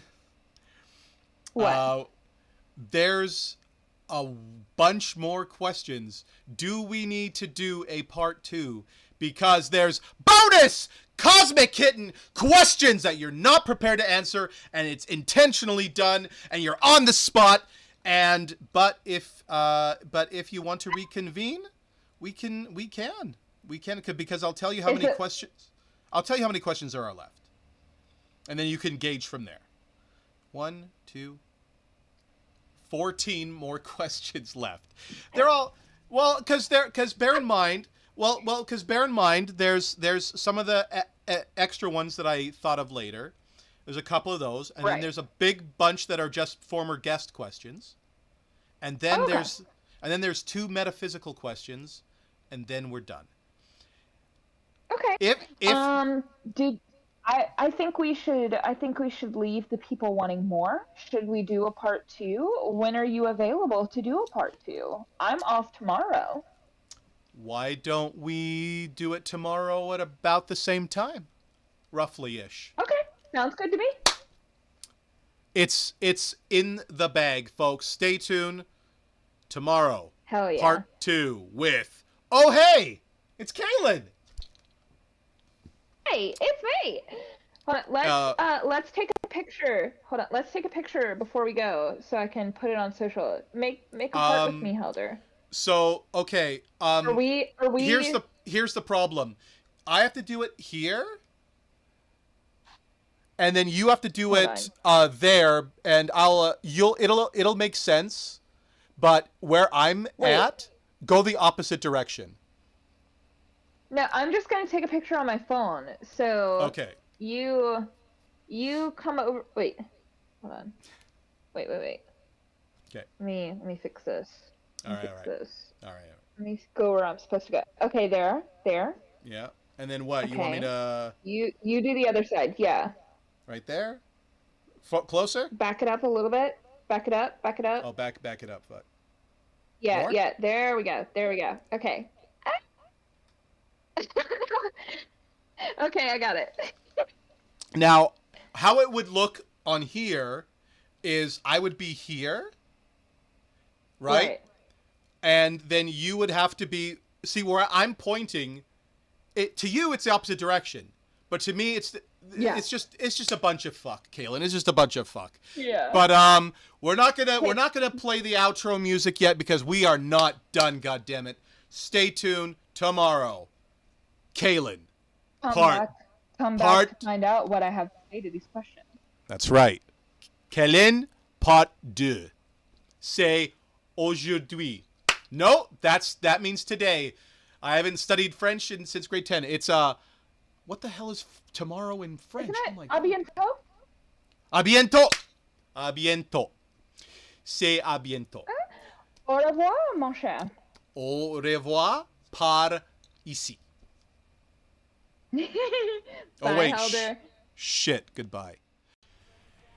Where was I? Oh yes, that's right. We have bonus Cosmic Kitten questions for you. Yes.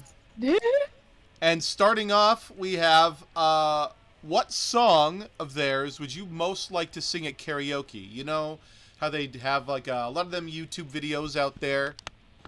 You can they got like the lyric videos, no singing. You can sing over them. The wonders of technology. Cosmic Kitten has one.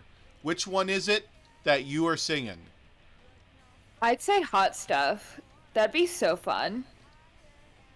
I love that song.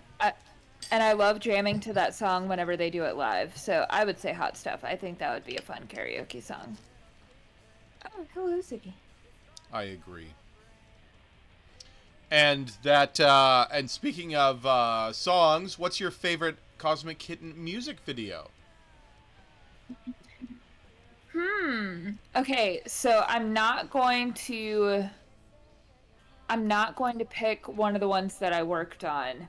Let's see. Even though I do love both of those videos so much. I think the Broken Kneecaps video came out really, really well. And I'm really proud of that one. And the Laugh of a Lifetime video. Let's see. Oh my goodness. Probably. Hold on, I'm bringing up their YouTube because I need to match names with visuals. Let's see, I'd probably say All the World because I love how creative they got with like the cardboard instruments and stuff. Yeah. And I got to see them. Make some of the cardboard instruments, or like at least like tweak them and work on them. So I thought I think that one's pretty cool. And the Pancake Mountain videos are really awesome. So I love that one. Of course. I think to this day they still have at least their them guitars hanging up there somewhere at their homestead.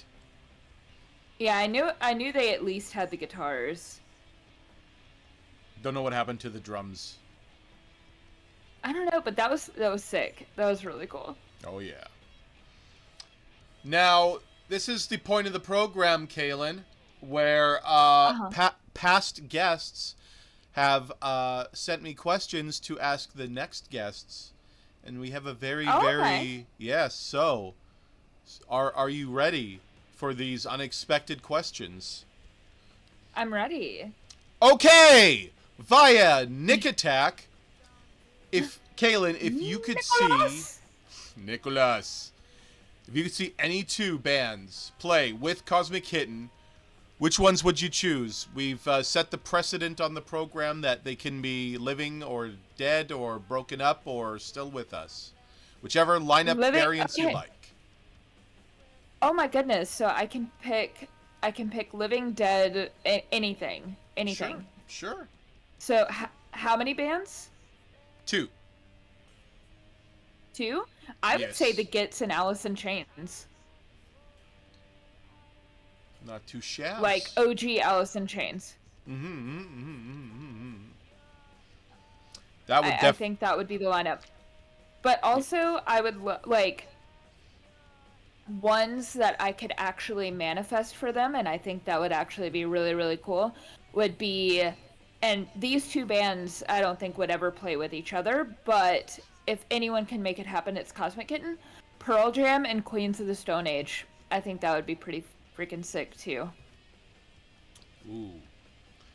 Yeah, I think either one of those combinations, I don't think they would, I have a feeling they wouldn't say no to either of them offerings. Right. Just a wild thought. And Karen has already met Eddie Vedder, so we're already, like, the hard part's over. Yeah. Now they're going to custom. Now it's just, hey, Eddie, Karen here. Got a favor to ask you, pal. Sup. Via Death of Nescafe, you have a millisecond to record a ringtone off the radio, okay? Cosmic Kitten is playing on the radio right now. It is almost the end of the song. They will never play on the radio again. You have the recording device of your choosing. What song are you using as that ringtone? Or phone tone, you know, like either notification or ringtone, whatever. I know this could be from many songs, but I would probably say, and going back to, I know this is kind of a basic answer, but I would probably say hairy ape, but just the part where Karen's like, yes, I need that to be my ringtone. That would be pretty awesome, especially if you're in public and forgot that you had Exactly. your phone on max volume. Exactly, because that'll make you answer the phone quick. Or Yep. maybe I can make that my alarm in the morning. That would definitely, dart me up into like cold-blooded awakefulness. Right. Which I've done to them before whenever the handle broke off of our bathroom faucet while I was trying to wash my face. And then all of a sudden it was just a geyser of water coming out of our sink. And then Oh I yeah. couldn't get it to stop because I knew how to shut it off. But the thing, it was like rusted and it had some stuff on it so it wouldn't turn. So Yeah. I wake Gabby up and then I run to their room and I'm just like, Zach, Karen, flooding, bathroom! And they're just Oh like, my god. huh? And they just run out of bed and they're just like, what's going on? Oh shit! What a thing to wake up to. Oh no. And by that point, and when I tell you it was a geyser helder, I'm telling you by that point there was already like a half inch of water on the ground because I could not get this water to stop. Oh And boy. it was hot water, so I had to go into the kitchen and get like the oven mitt to try to Yeah. turn it to get it to go off because it was hot water. It was crazy. That was a crazy morning. Yeah. That's Jesus. If you if you're struggling to wake up in the morning beforehand, you are Just awake start forever. just start flooding your bathroom. Just do it. Oh my god. Landlords, this one weird trick will anger landlords everywhere. Landlords, earmuffs, babe. Yeah. Landlords. Landlords. So via Nick Patches, what's the first thing that caught your attention to Cosmic Kitten? Um, like I said, I first was kind of introduced to them through photographers posting pictures of them and stuff. And that's when I was like, I've got to check them out. But I guess you could say what initially drew me to them was the photos that people were posting of them, and they just looked like they were having so much fun on stage, and that they were so full of energy, and they were really just putting all they had into it.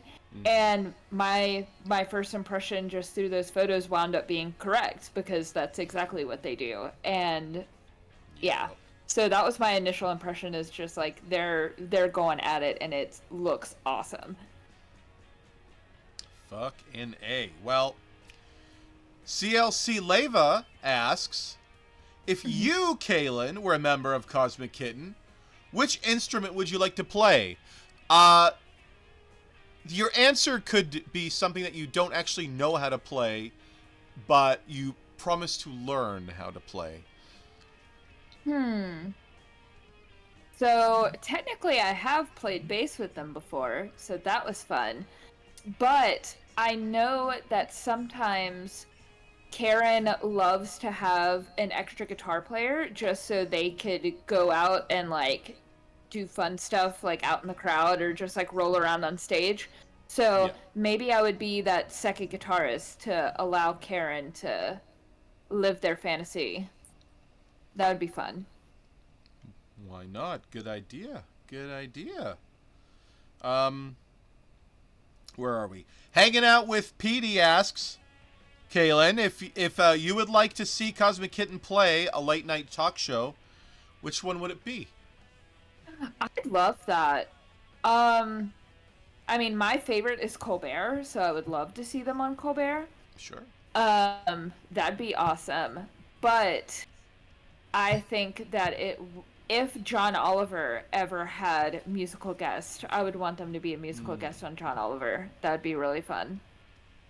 Because Colbert and Oliver are my favorites. So I think that would be fun. And Stephen Colbert, he's friends with like really fun bands. Like he's recorded with the Black Bells before, which has Olivia Jean, who is Jack White's most recent wife, current wife. Oh, wow. Damn.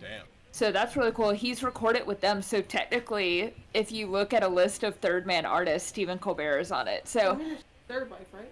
huh? Yes, Well, this third one's wife. sick.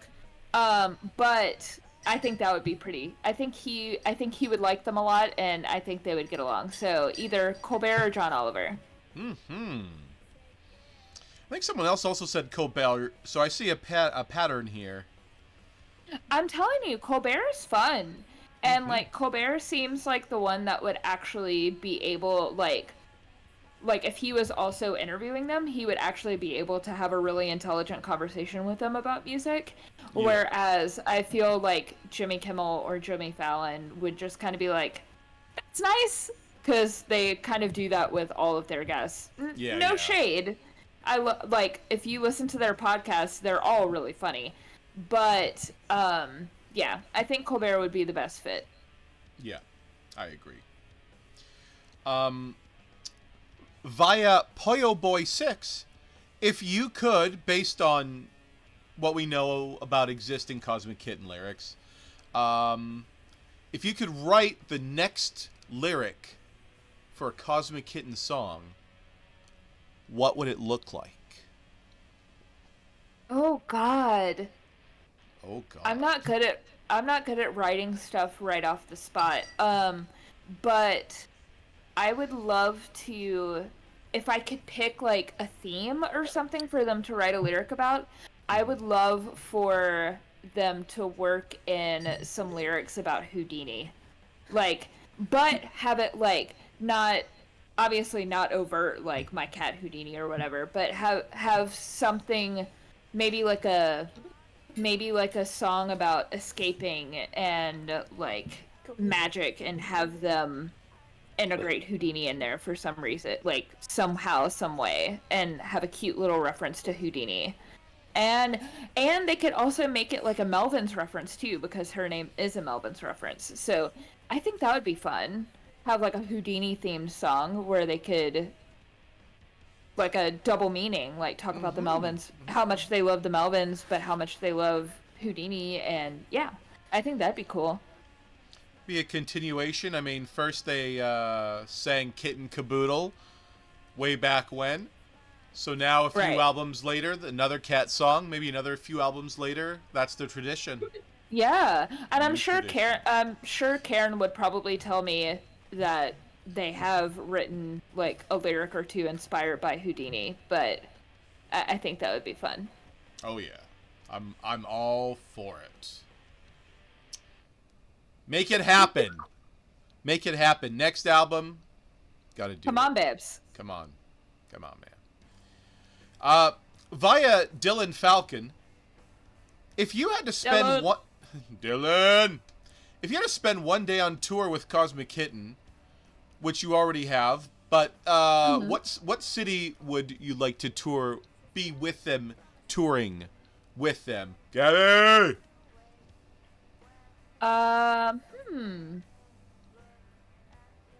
I think I would want to go back to either Seattle or San Francisco with them. Those two were a lot of fun, and those were cities, those were cities that we didn't get to spend a lot of time in.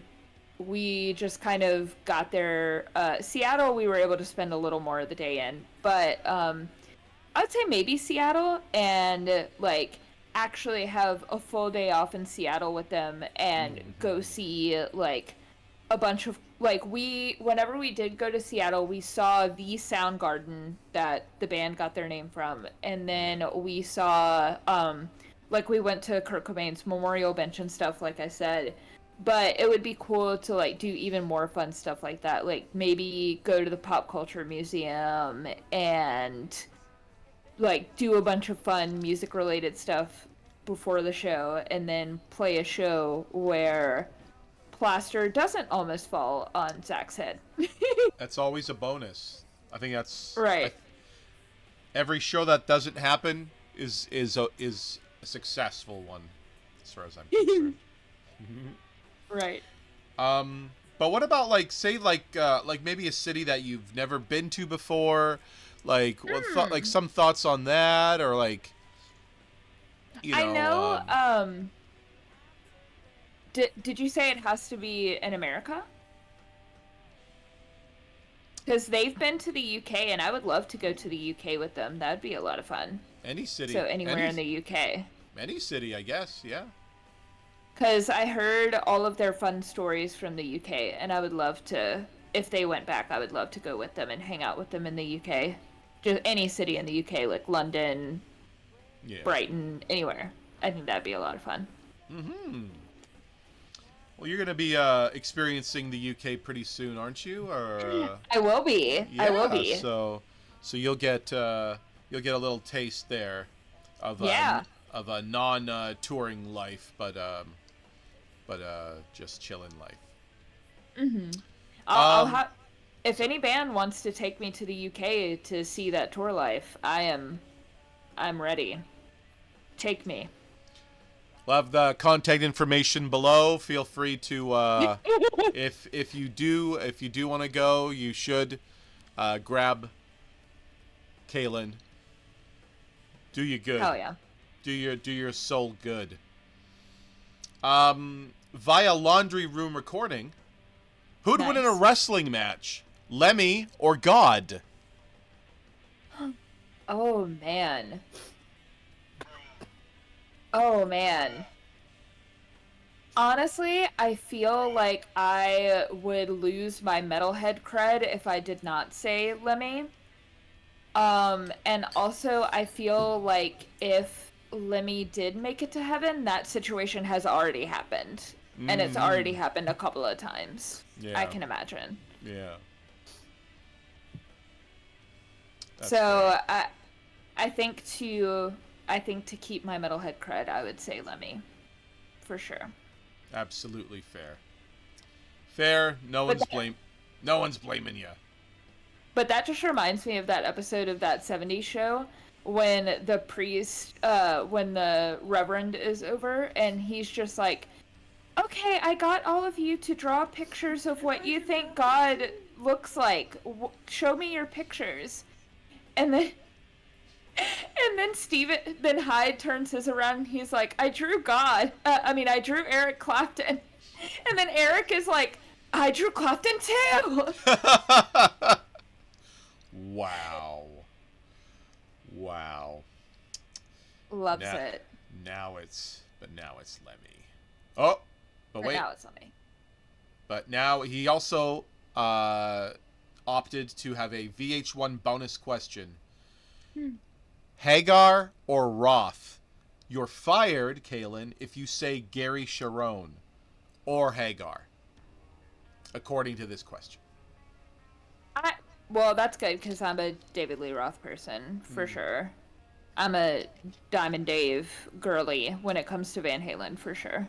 Yeah, I think that's been the general consensus, I think. Pretty a clean sweep, David Lee Roth.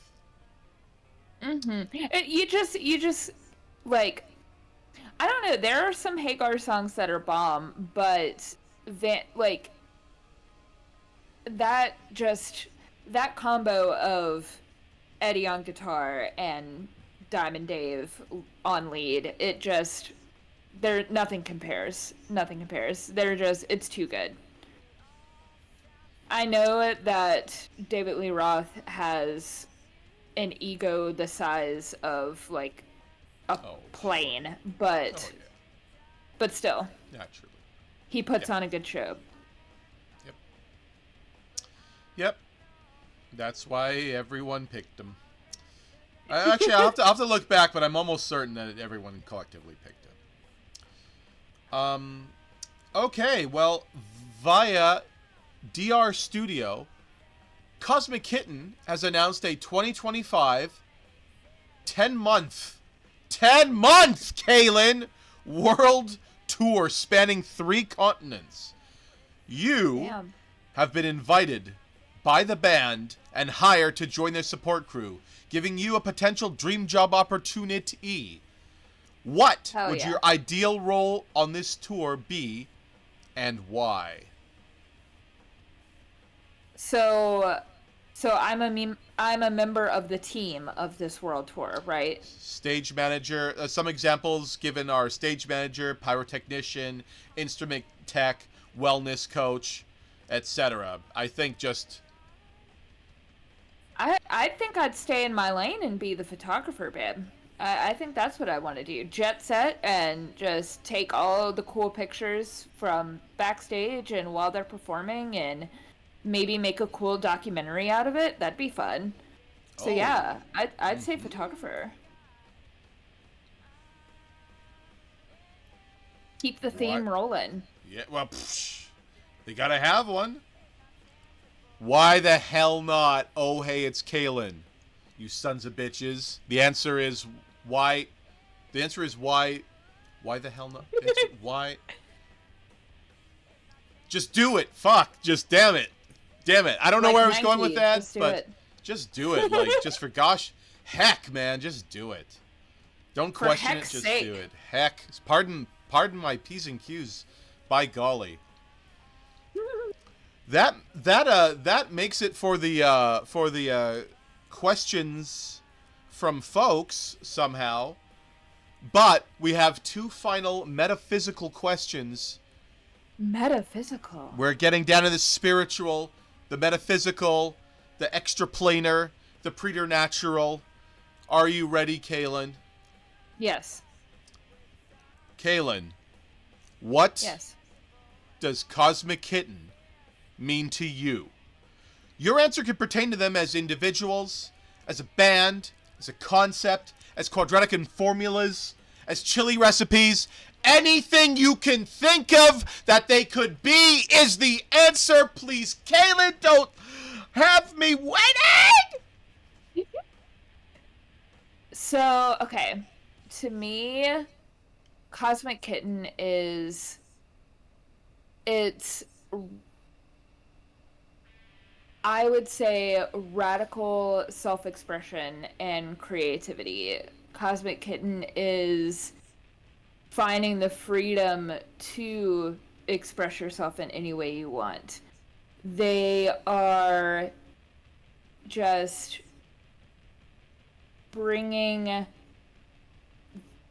they are wearing their hearts on their sleeves and being proud of it. Yeah, they just mean... Yeah, they mean a lot to me. So that's just some of it, and that's why they mean so much to me, is because that comes across in their performances and that comes across in them as people. You're absolutely correct, Kalyn. Not necessarily because there's actually no wrong answer, but also because that was perfectly correct all the same. Yes, good job. And finally, Kalyn, what makes you a Cosmic Kitten? What makes me a Cosmic Kitten? What makes you a Cosmic Kitten? What makes me a Cosmic Kitten? What makes me a Cosmic Kitten is also that spirit to be that spirit to express myself and to have and to wear my emotions on my sleeve and to be proud of that and to be a part of a community that wants to help people express themselves and help people tap into that just that freedom and that fun that comes with, like we were saying earlier, that comes with living as your authentic self, you know? So I think that's what makes me a Cosmic Kitten. I agree. And I think Ziggy's passing is marks that. marks that stamp, the stamp of approval of a cat passing. How can it be wrong? How can a cat, one half of the cosmic cat kitten, I don't know. Anyway, thank you very much for being here today. You're so welcome, Helder. Thank you for having me. Thank you very much, but we do have one more thing. We need you to send a message out there for the kids. For the kids out there today. And also for Cosmic Kitten themselves. Kalyn, take it away! So, for Cosmic Kitten themselves, I want to say, I love you both. I love you all so much. And just keep on doing what you're doing because you inspire so many people. And you've created this wonderful community around your shows that you work so hard to give back to. And I love that. And I love that that's the kind of energy that you guys foster. And I'm glad to be a part of it. I'm glad to be y'all's friend. And praise him. And yeah, for the kids, I would just quote Almost Famous and say, be bold, and mighty forces will come to your aid. Well, I guess there's not much more left to be said here, except I still don't know how to use this computer, this dang computer, because I'm trying to wrap this up and it's not letting me wrap up. Over here. Yes, okay, well, I think we've got it, yeah. Okay, yeah, so, yes, thank you very much for those final words, Kalyn. Everyone, listen to them up. You're so welcome, Helder. Thank you so much for being guest number 11. Everything that you need for Kalyn will be below in the description. So, on behalf of Oh Hey, It's Kalyn and Spooky Helder, we are returning to the mothership.